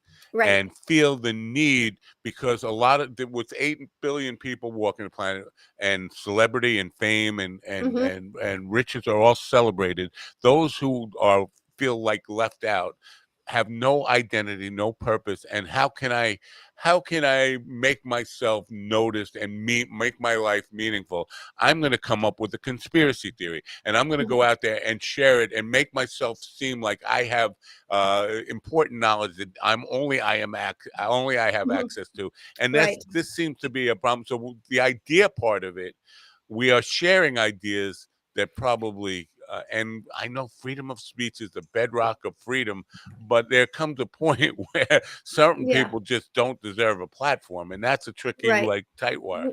Well, I have a whole section. I wrote a whole series on social media about how I would approach social media. But let me go back to this point where we are born with no ideas, and then people put ideas into our heads. So 100 years ago, with no internet and some newspapers and books around, there was a much more limited selection of ideas that got put in people's heads, and they were tended to be more universal, right? Everybody kind of learned the same general things. And now we have exploded outwards, diversified in types of information. There is no way that people can learn all there is to learn, or so many things. If you grow up looking at celebrities and I grow up looking at philosophers, Our Venn diagram does not intersect. We have nothing to talk about. And, somebody who grows up with everybody is out to get me is going to have different ideas than everybody who says, oh, we can share and live together. We are selecting out information and living our lives that way. And so what you're seeing with this polar differences is that people really don't have a full range of information that they're working with, nor do they want to, because they can get by, like you said, conspiracy theories pay. They get followers on YouTube or whatever, and they pay. So we have to go back to the beginning and look at what we teach people idea-wise. We need to make sure that all people have yes, you can teach them to read and write and learn science so that they can get a job, but we need to teach how to live together, to coexist peacefully. We need to learn civics. We need to learn other skills, like you said, so that people can identify these areas where they feel like they belong in the world. And we don't do that. I think we treat education like it's some meat grinder to turn out workers, and we aren't dealing with them as people who are members of a society. Right. If the point of my book, and I'll be a spoiler here and say it, the one sentence I want readers to walk away with is that the purpose of government is to maximize the choice of people, but not let people harm each other. Non-harming is the basic lowest level we have to live by in order to live together. You don't have to love each other, but you can't hurt each other. You don't have to agree if somebody is gay or transgender or a different color or have different hair color, but you can't hurt them anyway. Right. I don't care. That's it. If we all live by that and we all learned how to do that as youngsters, I think we would have a better society. We should all take the pledge that doctors used to take, was first do no harm. And that's it. Hippocrates. He brought that up thousands of years ago. He was right. The Greeks had a lot of it right. Right. But again, the ideas that went out weren't the Greeks. They were the Christian, the Christians for 400 years in the Middle Ages, right? And the Islamic, and there's a whole kinds of different ideas. The Renaissance was nothing more than discovering what the Greeks and the Romans knew back 2,000 years earlier. Right. Now, okay, I'm just going to take, you said basically, and I agree with you that we should not harm each other or hurt each other. Now, The problem is, let's say you just take a pedophile, for example.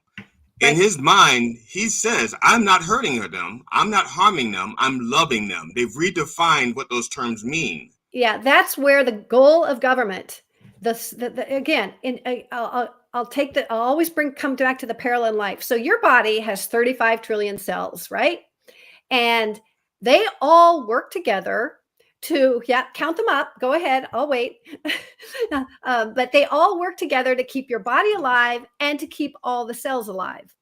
Well, that parallel construction works in a society. The coordinating mechanism in a society is not your brain, it's your government.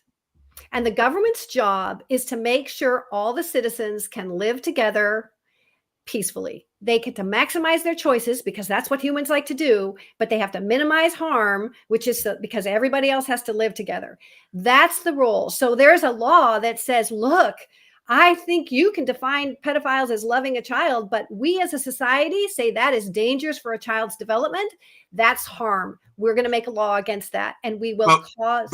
But then we elect people who are the pedophiles, and the very ones we're electing people who should be enforcing those rules, who are breaking those rules and then redefining those things. Right, exactly. And that's why this is a product of our not having this proper goal. If you look at what people are what they're bringing, if you look at the ideas that people are bringing to the table, there's a lot of religious people who say, oh, we have to do this, all these things that my church says, not necessarily what Christ says or what, Buddha says, but what my religious institution says. And then we'll ignore it because the power is what's, what we really want. We really want to tell people what to do. We really want, and if you do that, They just don't have that idea in mind. This is Right. my point. My point is none of us have the idea in mind that do no harm and maximize choices is the way we will survive. Animals have it figured out because they had 4 billion years to figure it out. And we come along with our smart brains and we throw it all away and we come up with all these ideas that, frankly, what you're saying is that this is a system that doesn't work very well because we haven't got the right starting point. Yeah, just to back up to your analogy about cells in the human body and all this stuff.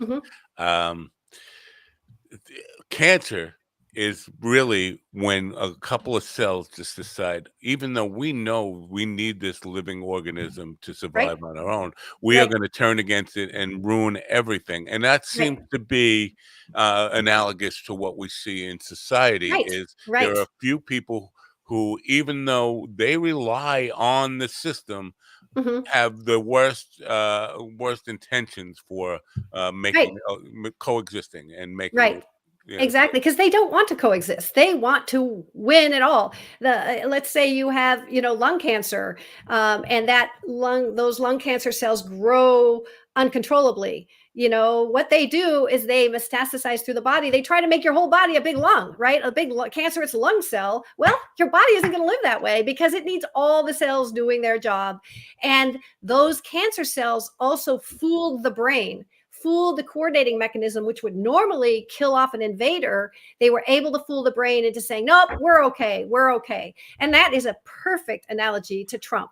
He is saying, no, I'm okay. I'm okay. I'm one of you guys. When in fact, he's a cancer on our society and on our ability to live together in a democracy. Yeah. So coming back to your optimism now, because I love your ideas and I love your hope, but it requires convincing far more people who are open to listening to the idea that you're putting out there than are willing to even hear it, have a conversation about it, because we are so conditioned to think in teams.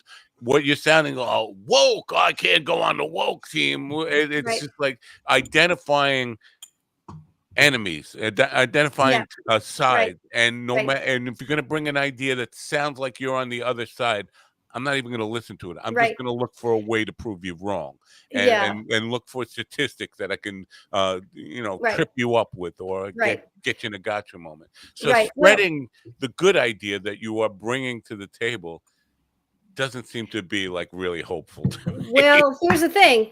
If it's a hard job, you best get started. So that's what I'm doing. It's like, look, I don't think that any person in the world will disagree with the fact that do no harm is a good base to live by because you're safe and people are safe from you.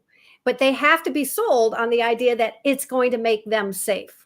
And, you're right. There's a 2,000-year head start on a lot of bad ideas we didn't even know about how cells work and how brains work inside till, just like I said, very recently. So I'm just surprised that we haven't put together this concept earlier and had people go, oh yeah, why don't we just look at this holistically and see how this all works?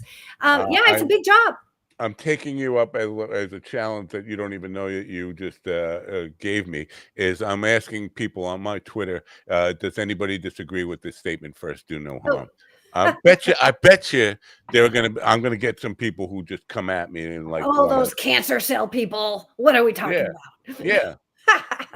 No, of course people disagree, and I like disagreement. I want people to hammer on the subject, but like I said, there are limits to do no harm. A body has a whole army that protects itself from invaders, and our societies get to have armies to protect ourselves from invaders.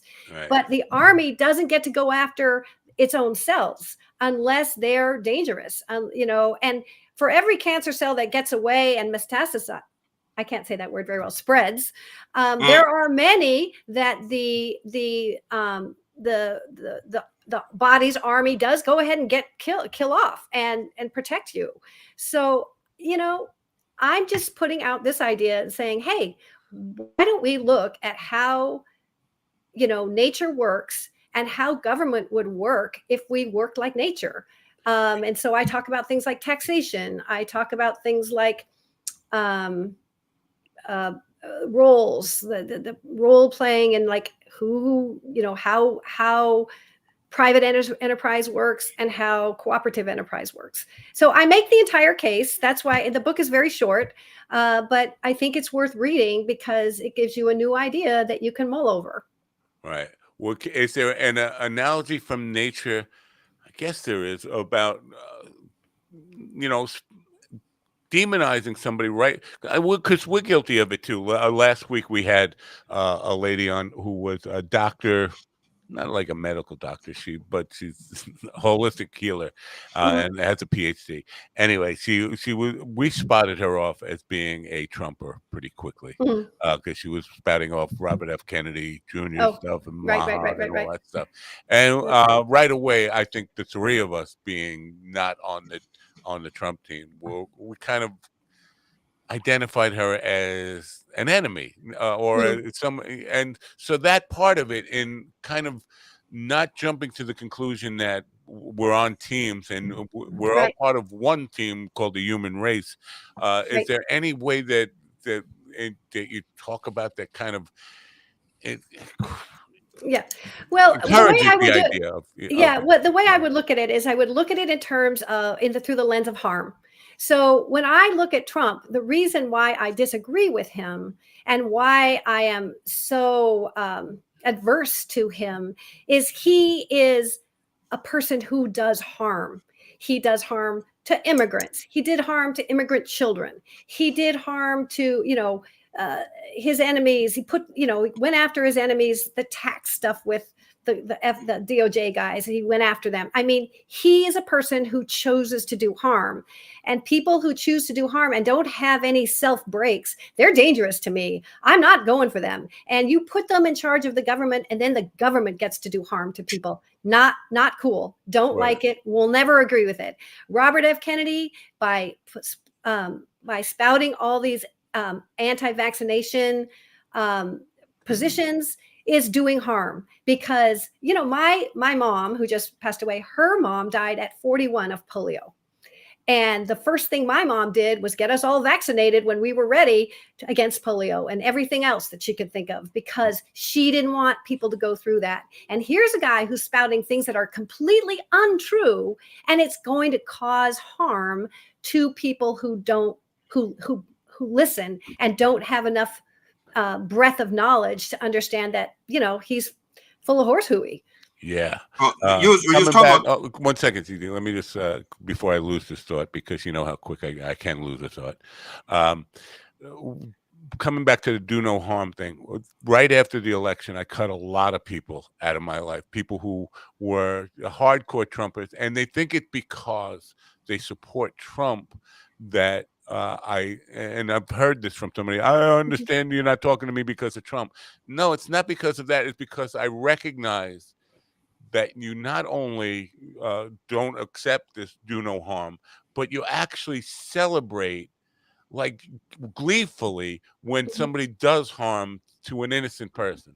And I'm seeing that more and more. We are people, and when you talk about Trump, he does harm. Not only does he do harm, but he does it with a smile and glee, like a very wicked person. So I come back to the good and evil thing. There are forces of evil. To be able to do harm, and not just do harm because it's helping me, but just because I enjoy inflicting pain. Yeah. Well, and again, the harm is in the action. So when you decide not to talk to people that are Trump people, that is completely fine. You're not hurting anybody by doing that, and they're not harming you. You're just setting a boundary. That's just a thing people do. You can set those boundaries wherever you want. There's no harm involved. When a government decides to clamp down on civil rights, whether it's gay marriage or like redlining or any of these other sort of policies that do harm people, that is a problem. But I'm sorry, when you have rights like civil rights and gay rights, those rights don't hurt anybody else. They should be maximized. having your rights doesn't hurt anybody. But if you have something like a gun that potentially can kill somebody, they get to be regulated. So a government should work not on some ideology, but on the idea of harm. If something can harm somebody, you make a law. If something doesn't harm anybody, let them go, because that's free. That people get to choose. And, honestly, I have a sister who's gay. Her gay marriage does not harm me in any way. They don't. It harmed me. It harmed me. No, it didn't. That's the thing is, you may not like it. That's not the same as harm. Well, for GD, what he means is one less prospect out there in his. That's what I was just about to say. That put two women off the menu. Dang it. Sorry. Well, okay, but that's still not harm. It doesn't rise to the level. Sorry. Yeah. There's a lot of fish in the ocean. Well, I come back to and this was several weeks ago, where I pulled up the picture of Elian Hernandez, who was a 5-year-old who came to America in an inner tube, watched his mother get eaten by a shark on the way. And when the Department of Justice, Janice Reno's Department of Justice, came to get the boy with armed military people with a gun pointed at a 5-year-old. We saw that picture. Right. People were outraged. Democrats, Republicans were all outraged at that. Like, that's too far. But I see people now on the far right, who were complaining about that and said that was an abusive, were just like gleefully waiting for that moment to happen en masse everywhere across the country. And that, to me, if you're supporting that, I can't have you in my life. That is just, that's meanness, and it's cruelty. And you don't have to. This is the thing. We all have the choice to set our boundaries properly. And it's okay to set your boundary. You're not harming anybody by setting a boundary. I think it's just a preference. And we have to, I think the hardest thing about my theory is figuring out what harm is in every situation. I think that's really difficult and this is what our government should be doing. When you make a law, you should be, instead of horse trading, you should be saying, where's the harm here? What do we need to regulate, if anything? And if there's nothing, let it go. But that also is coupled with the fact that you need to educate people so they understand these concepts as they grow. So our education system has to be more robust so that we learn how to live together as citizens. Well, part of that is that, for example, one of the things that's taking over our society is technology. And the people who are using the technology the most aren't in office. They're the young ones. Some of them are too young to run, or either too engrossed in the technology to think about running for politics. In the meantime, the people making the laws about it have no idea what those technologies, how they even work. Right. So it's kind of like, and they will never catch up. Right. They will never, ever catch up. They will forever be behind the 8 ball of the curve. Right. And this is where it's so essential for people who run holistically across. When you have, let's say Congress wants to make a law on technology, you have not just technology people in there. You might have psychologists, you might have sociologists, you might have some mathematicians, you might have a bunch of people who get together. But the idea is, how do we prevent harm doing this? And it is not an easy problem, but bodies are holistic. All of the body works together to keep you alive. It's not like the technology part, the heart part goes up and says, hey, I'm going to take over and do it all because I got all the money, I got all the blood resources, I'm good. Your body's dead if you do that. And that's exactly what our society is doing, is these groups cannot do the whole picture because they only know a snippet of human life. We need to use a lot wider perspective when we make laws and when we choose how to implement them. Just hit on, because I named this episode "Who Really Runs the World." I took that from on your website somewhere. But there was an old, joke about the ass actually running the body. If the ass shuts down, everything else, and that's where it feels like society is at. Human society on the planet is the ass is running things. Who's really running the world? It's a hard way to. Right. So right. again, I'm confused of where your optimism comes from. And one of the things is like, can humans survive, coexist peacefully? Obviously, the long-term answer to that is no. Eventually, this rock we're on is going, and the star that powers Right. it is going to blow up. So Right. survive is just like in the meantime until we all. And that Right. should be a unifying idea, right? That we're all going to die. This planet is going to die. The human species on this planet is going to die. Why can't we just get along in the meantime? Why can't we just enjoy the ride in the meantime? Well, and you know, look at how the Earth existed before humans. You know, up until 200,000 years ago, maybe even 10,000 years ago, if you talk about when humans finally learned to really communicate and write, they I know they need to eat, right? They need resources. So they would eat what they needed to eat. Some would eat, elephants eat plants, you know, tigers eat okapi or whatever. But they never killed more than they needed because it was too risky and they didn't need to. So they learned to just coexist, even though there was this, you know, competitive environment that you had to live to survive. But what you see is underneath that, everybody is a collaborative environment. And if the animals could figure out how to communicate and create the animal UN of the world, they would have, but they all diversified and they weren't able to do it. But humans can. We actually can communicate and learn how to live together. But we have to all understand that there's a base upon which we can live, and we need to educate everybody to do it. Now, that doesn't mean everybody's going to do it, but if we have things like prisons and rehab centers and these kind of things, what we do is don't punish people. You know, your body doesn't punish cells. The first thing they do when you get a cut, when you're injured, the brain says, "Oh, emergency on the right index finger," and they send out all their people to come, all their little cells to come and help, and then they heal you up in a few days, right? Well, we don't do that. We throw people in prison and punish them for what reason? I don't know. It doesn't do any good to anybody. But if you, it makes money. It makes money. Right, exactly. Oh, there's money again. But if we sent them to a place where they could get help, maybe they don't know how to read, maybe they can't see, maybe they can't hear, maybe they have a mental illness that requires counseling and medication. There are things we can do, but do we do that? We don't. We throw them in jail and punish them for something that will not help our society in any way, shape, or form. But because we look upon it as they're bad and I'm good, that doesn't help. We're all shades of gray. You know, we are all good and bad. We all have the potential to be really okay and functional and really not okay and not functional. So let's optimize our chance to be able to coexist. That's what the book is about. And are you, by chance, are you on social media? I am. Facebook? I'm on Facebook. I'm on LinkedIn, and I'm on Blue Sky. I left Twitter a while back, so I'm on Blue Sky instead, and I'm on Instagram and Threads. I have a YouTube channel that I have up, and I've been, you know, putting up little pieces about how about the book, but that's going to take me like 500 years because I do like little three-minute things. Well, your mom lived to be 102, so you got some time. I have a chance, right?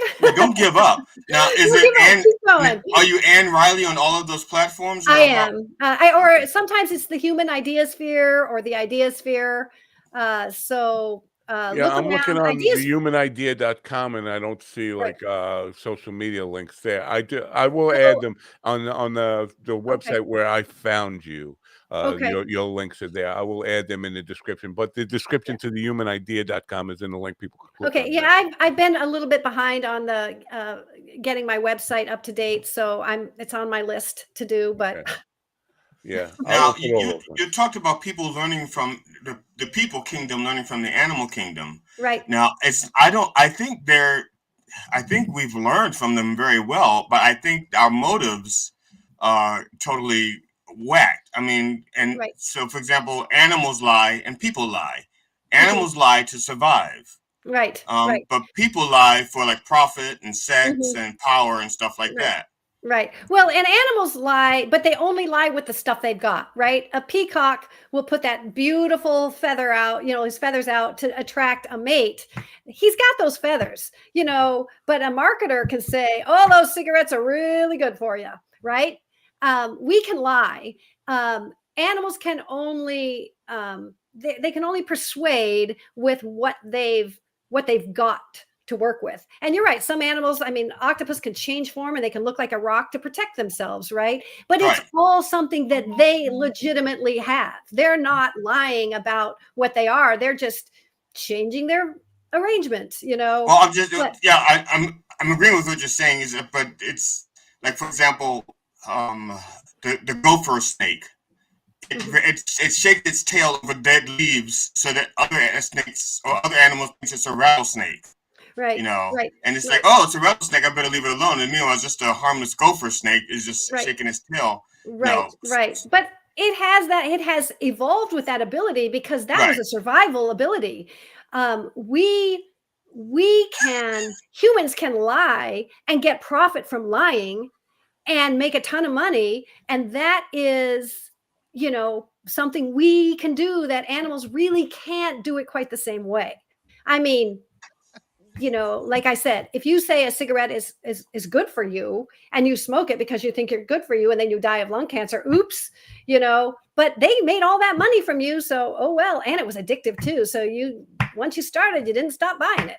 Yeah. So it's a little bit different in that animals have evolved that way. Humans choose that way. Right. And that's all I said. That's because when you made the comparison to the animal kingdom and the people kingdom, we there's our Venn diagrams are like almost circles in that regard, except for there's just one chunk about motives, and the motives is totally right. Well, because animals don't have motives. They can't think like that.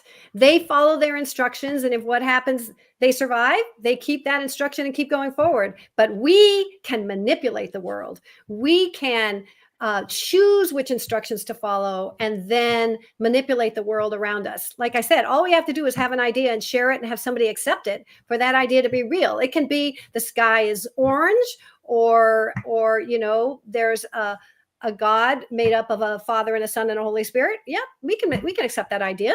And as long as people accept it, then people come along and say, well, wait, I like this guy Buddha over here. He's really cool. And they say, oh, no, we're going to kill you because we don't like that Buddha guy. We only like this guy. Those are just ideas that are competing. And, you know, that's what we have been because we had answers before we knew the facts. Right. The reaction to the ideas that you're talking about, I'm just going to go out on a limb here and make a wild assumption that the more education somebody has, and I try not to kind of think in terms of America is the whole world, more in a global perspective here, but our education system is under attack in America. But my assumption is that people with more education will respond more positively towards the ideas that you're putting out there than the people who with less education or less inclined to be introspective. And those, I think, are the people who need to hear the message the most. The people with the less going on upstairs need to hear the message the most. So that challenge that you know, the people who need to hear it the most are not listening. The people who don't really need to hear it or worry, understand it, are the ones hearing it. It's Well, it's like anything else. You have to create what my dad, who was a scientist, used to call the critical mass. You have to create a critical mass before those people who wouldn't be inclined to hear that message will then kind of hear it in the ether, and they'll be like, okay, let me figure out. The one thing I can do and have done in that regard is the book is really approachable. There's definitely science in it, but it's filled, it's got approachable language. It has lots of examples. It's funny as best I can. You know, it's easy to walk people through the argument and the path, and it's as accessible as possible. But you cannot make people do what they don't want to do. I mean, one thing I know I need to do is make an Audible book because people don't read anymore. Right. I was just going to say, like, you're asking the people who refuse to read to kind of right. Exactly. I mean, and so that's one thing it's like, oh, it's on my list. I've got to do that because I want people to understand it, but you have to, like everything else, it has an evolution. First of all, I had to create the idea, and I had to make sure it was solid, and then I put it first in a fiction book because it was a kind of a Socratic dialogue, and I could really get into the ins and outs of it, and that was okay. But this one's just straight up the theory. It's about half the size of that other book, and it's I think it's a really good, just here's the case. And I think if people look at it, it makes sense. I don't, I have a pretty strong bullshit meter, and I'm like, if it didn't make sense, it didn't go in. So it follows all the way through. But it's just going to require me to do lots of podcasts and lots of posts and lots of, wherever I can to get people to sort of understand. And if you do like the idea, to share this idea with others, because one of the things is that we will make different decisions in our society if we use this do no harm approach. If you look at homelessness, if homelessness is a whole bunch of people who are out everywhere with a whole variety of problems, and it's very clearly they have one in common: they don't have a home. So if we were able to provide homes, apartments for people with the services nearby, you put all the people and you put the services nearby, and you give them a chance to get on their feet. Finland did this, and 80% of the people never came back. They got out on their own and never came back. But 20% were going to be there maybe forever. Yeah, not to make this about homelessness, but this has been kind of something that has bothered me for a long time. Is the people, first of all, if you are very conservative minded, and I'm not just talking about Republicans, a lot of these people have resentment, like people who are homeless on the street are there to make life inconvenient to me. How dare I have to step over these people on my way to work? And I have to see them. And somebody said, well, if you don't want homeless people being house them. Oh, why should I? Who's going to pay for that? Why should they get something for free that I had to work hard for? It's you come back to that, resentment, and we don't want to help them at all, but we also want to treat them like they're only there to make my life miserable. Right. Well, again, those are all ideas that people have, right? We've grown up with the idea that we pull ourselves up by the bootstraps, and there's something wrong with you if you don't. Well, you know what?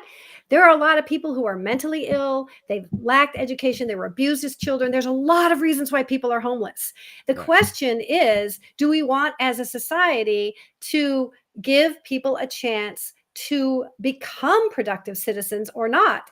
And right now, because the wealth inequality is so bad, and we know people are sometimes 1 or 2 paychecks away from homelessness, this is not something. Well, again, if your government is designed to do no harm, and we have this ability to help these people become citizens that can live on their own and maximize their choices, do we choose to do it or not? Our tax rate is 39%. In 1950, it was 91%, the highest tax rate.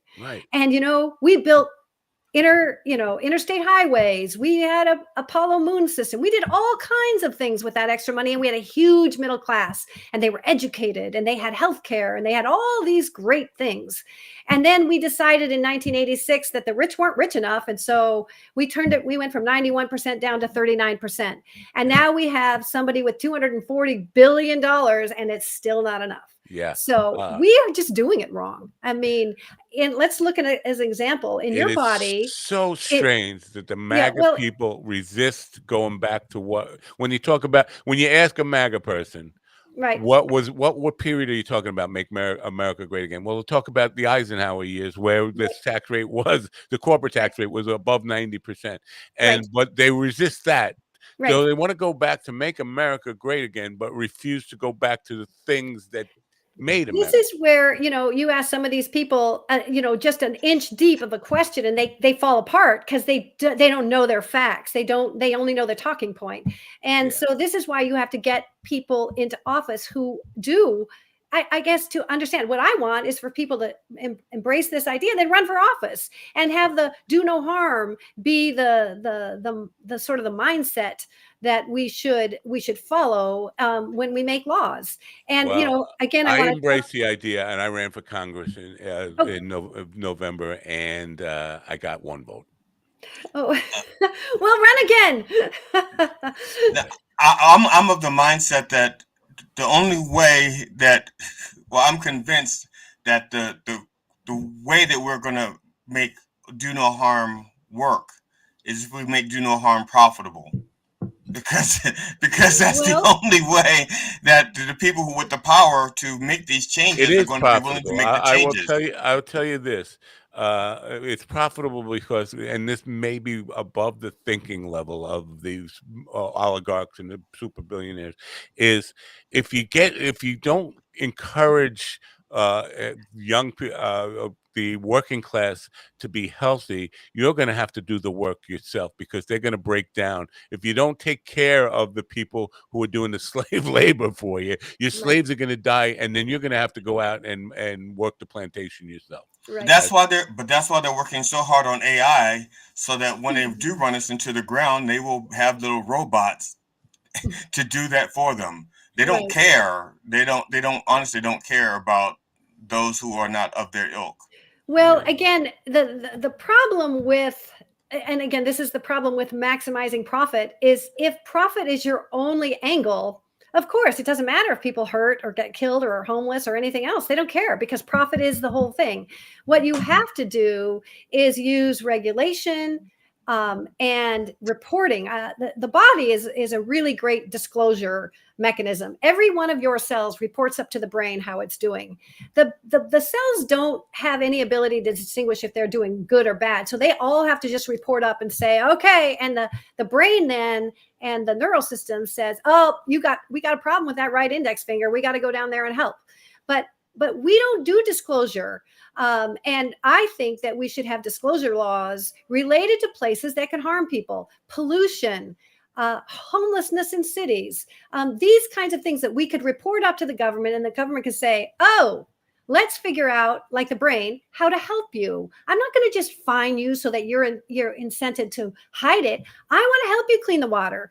You tell me how much you're doing and we'll figure out, yep, you're a big enough problem. Let's go help you figure out how to do it. That's a win-win. You get a company that is got help, doesn't have to foot the bill itself to pay for its water pollution cleaning, and you get clean water. Dual goals. That's what happens, is we have to live with the fact that there's more than just one goal called profit in the world. And that's an idea that we need to give to people, is that if I think that companies that produce products should also report in their 10K, not just how much money they made, but how many people they killed or how many people they injured with how much pollution they made. All of these things should be part of their 10K.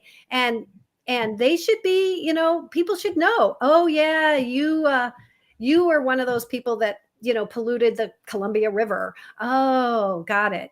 So part of the problem, and I know we're over time here, and we're going to have to wrap this up soon, but part of the problem in living in a post-truth society is we question everything, but not enough to actually look into it and find out, to do the work that requires finding out what the truth is. We accept the lies that we want to accept. Right. And the example of that, the other day I saw Sandy Batcham, who was an independent journalist. She was at a Trump rally, of course, but she was in the videotaping a lady who was seemed like she might be a suburban mother who is managed to survive 50 years or so on her, and be productive, own a home and all this stuff. And she was spouting, we know they were eating cats and dogs and ducks, the immigrants in Springfield. And it's like, that has been disproven so many times, but you're clinging to this. And it just was mind-blowing to see somebody who seemed like a person who functioned, got through life, absorbing an obviously incredible lie and believing it was true. So if we're at that point where we can't accept, even when we're shown something to be false, right, claims like well, that. yeah, I did write my appendix about social media kind of addresses this issue of disinformation. And that, normally what happens in a body is a cell that reports up and only useful information exists in a body, right? The cell doesn't come up and say, the neighboring cell has, they made 3 kids and they're not doing right. Something stupid, right? They don't do crap. They don't do useless crap, but people can post all kinds of crap on social media, right? So the trick is that you cannot regulate the millions of posts coming out for people. But what you can do is make everybody regulate themselves. Right. What you do is say, you have to say what you're saying is true or what you're saying is false. And, if a post comes out that says they're eating cats and dogs in Ohio, and all the people know, and the reporting has shown that there's not, that person still has to say this is true or it's an opinion. And she can say it's my opinion, and then everybody can write it off as an opinion. But if she says it's true, everybody can go, nope, nope, nope. And they're going to force them to take that down because it's not true. Yeah. And what happens is, over time, if you keep reporting false things and you don't represent them properly, then you get taken down off the social media because you don't even know the difference between a truth and a lie. Yeah. But if I say, the election was rigged, and I say it's true, everybody can take you down because it's not worth it. But if I say the election is rigged and it's my opinion, at least people know, okay, this person's full of shit, But if I say my dog is cute and it's an opinion, then I get to let that go, right? It's an opinion. Yeah. So that's one way to do it. And I think that sort of self-regulation should be required for newspaper. Anytime you have the ability to put something into a solid form, like our discussion here is now being taped and it's going to go out in the world, it is a solid, it's a physical thing.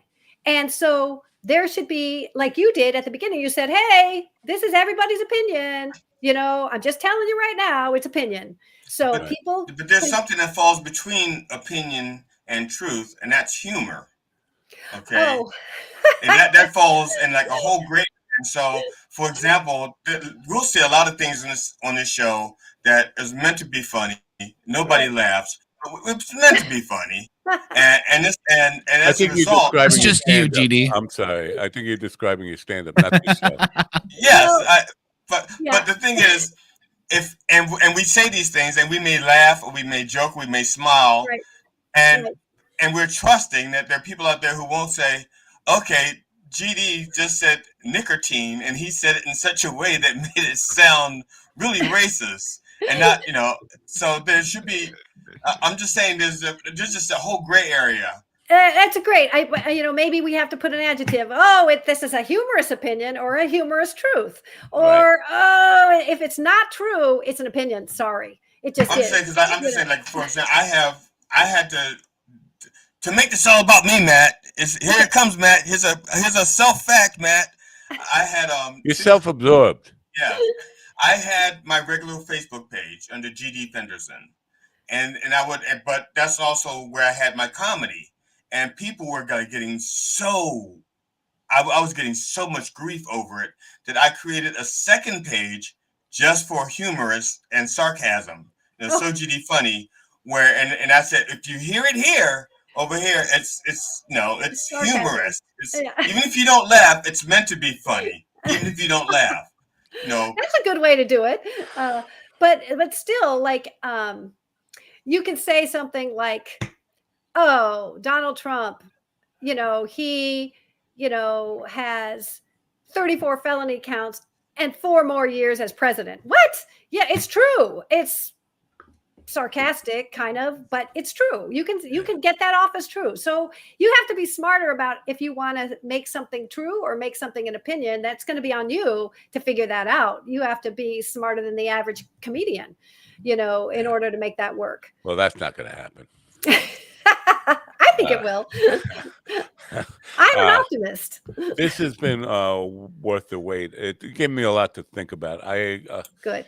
I can't share your optimism because it just feels the world feels like the more I try to embrace the ideas that you're talking about, the more resistance there is to just, the golden rule, do unto others as you would have done to you. It's just, there's resistance to that in the world. So I'm not very, but I appreciate you trying to go big pull. It's a big pull, but what I do know is living this way makes my life better because I can distinguish, my boundaries better and my behavior better, and I can kind of distinguish when people are being like, oh, like you say, it's like, oh, that needs a big boundary, or whatever. And sometimes I call people who are harming others out. I'm like, no, you can't do it. So to me, it makes my life better. And I'm just hoping that people will consider the ideas and spread the word. Well, I definitely will, and I appreciate you being here. Thank you very much. We do have to move along because I have to end this exactly at 11:30, and we're almost there right now. So, thank you for being here. TheHumanIdea.com. TheHumanIdea.com. All right, thanks, you guys. You were all delightful. I appreciate it. Have a great day. Bye for now. All right, bye. Bye. And Riley, folks. Wow. I don't know. Are you guys optimistic? You guys are up for this whole idea. First of all, when you talk about human survival, it's only for a given amount of time. Sooner or later, we're all going to be. Well, after the continent of Africa is splitting up, and there's going to be an ocean. Although here's the initially they thought it was going to take 10 million years. So, but the bad news is it's going to happen in about 1 million years. That's right. This continent of half, and a new ocean is going to come up right in the middle of it. It's when going to the happen sun burns. When the sun burns out and it becomes a supernova and explodes and all that stuff, I think that's 5 million. There's no way this whole solar system is going to survive that. So, what's the point when you look at? I mean, I hate to be. What's the point of trying to save this thing when it's all going to die anyway? That's why I don't have any grandkids. Because what's the point? In about 1 million years, it's done. We're done with. No. So, but if you embrace my pessimism, it's really easy to embrace evil and just selfishness and just like Epicurean philosophies and all that stuff. Like it's all going to hell anyway. We might as well get a head start on the hedonism. Well, your face did appear as a omen of evil over Turkey, so yeah. Just on the Haitian thing, one more time, the Haitian thing. It was beyond just people like Trump and Vance saying this. There were people staging it. Like I remember a video of a van pulling up on social media, a white van pulling up. The guy opens the door, and you see in the door that all these cats and stuff. But the cats are running out. Like you can't. There's no way you. But the people stage stuff to convince people of the lie that's out there because they want it to be true so bad. And this is the worst in human behavior. So if you have that going on, it doesn't become a matter of just opinion. It becomes a matter of I've been convinced by evidence, even though the evidence was false or created evidence or staged evidence. We believe in that. So it's not just like a manual. In their minds, it's a matter of fact. I saw the video. It's the Orwellian thing. Don't believe your ears and eyes, man. You can't believe even what you see and hear. I don't know. That's where my pessimism comes from. Great day, right? With good message for today. What's going on? Is the certification over yet? It's there been riots? No. So far, the only thing that's come across the news is Trudeau just resigned. Oh. Yeah, we saw my wife saw that last night that he was going to resign today. Yeah, I saw it too. Yeah, he just That's kind of big. Yeah. What's the next step now? Who takes over? I'm not familiar with Canada. See, I don't know. I'm too excited about WWE. I'm too excited about WWE Raw on Netflix tonight, y'all. Let's go. Is that on Pornhub? You're in Florida? No, I'm not. I'm in Indiana, but Pornhub's still not. You're not able to watch that here either. So. Yeah, I mean, why can you just watch wrestling? I mean, you should have to be 18 plus for that. I mean, two oiled up men in their underwear touching each other. That's why I asked. I would assume 2 to 3 heterosexual, somewhat heterosexual guys yeah. on the side of the ring trying to justify their homoeroticism. Right. Now, I have a question You're about a hater. I have a question about the news. They said that the oldest person in the world just died, and she was 116, Japanese. 117, right? No, the point is, just a couple of months ago, the oldest person in the world died, and he was 114. That's not so. Somehow she aged 2 years? Right. Somebody was lying. Yeah. Yeah. So either they meant to say nobody the oldest, knew about her at the time. Well, maybe they meant to say the oldest man in the world, and once they said man, they assumed it was a person. Or they thought she was dead, but she wasn't quite dead. Or after 100, who gives a fuck anyway? Hey, the point is, it makes me look bad because I reported that the oldest person in the world, according to Guinness, died. It makes me look bad. I'm going to have to edit that out. We just had a guest on whose mother lived to 102. You can't be saying if once you live to 100. Once you get to 104, who gives a fuck? My grandmother. Both of you guys have gone. My grandmother is the one that's in the hospital currently. She's 94, and 94 like her mind is sharp, but her body's failing her. It's just, it's age, man. Wait, this is your grandmother? How do you have a grandmother who's only 94? My grandmother would be like 100 and. My grandmother's 71 or 72. If my father were alive, he'd be 101. Well, if my great grandfather were alive, my father would be 101 if he were alive today. You guys, two of you are almost old enough to be my grandfather, and Ron's almost old enough to be my dad. I think I am your grandfather. Maybe. I didn't want to break. I mean, I know that's hard news to take, so I've been trying to keep that. I have to get out of here, man. I got to go take a phone call. You do. So I guess there's only one thing to tell everybody then, right? I better leave now if I'm going to get to HMAC before Ron closes it up tonight. I'm sure you'll break the ending of the show, but yes, I want to tell people if you are so inclined, don't forget to turn on your radio. Bye for now.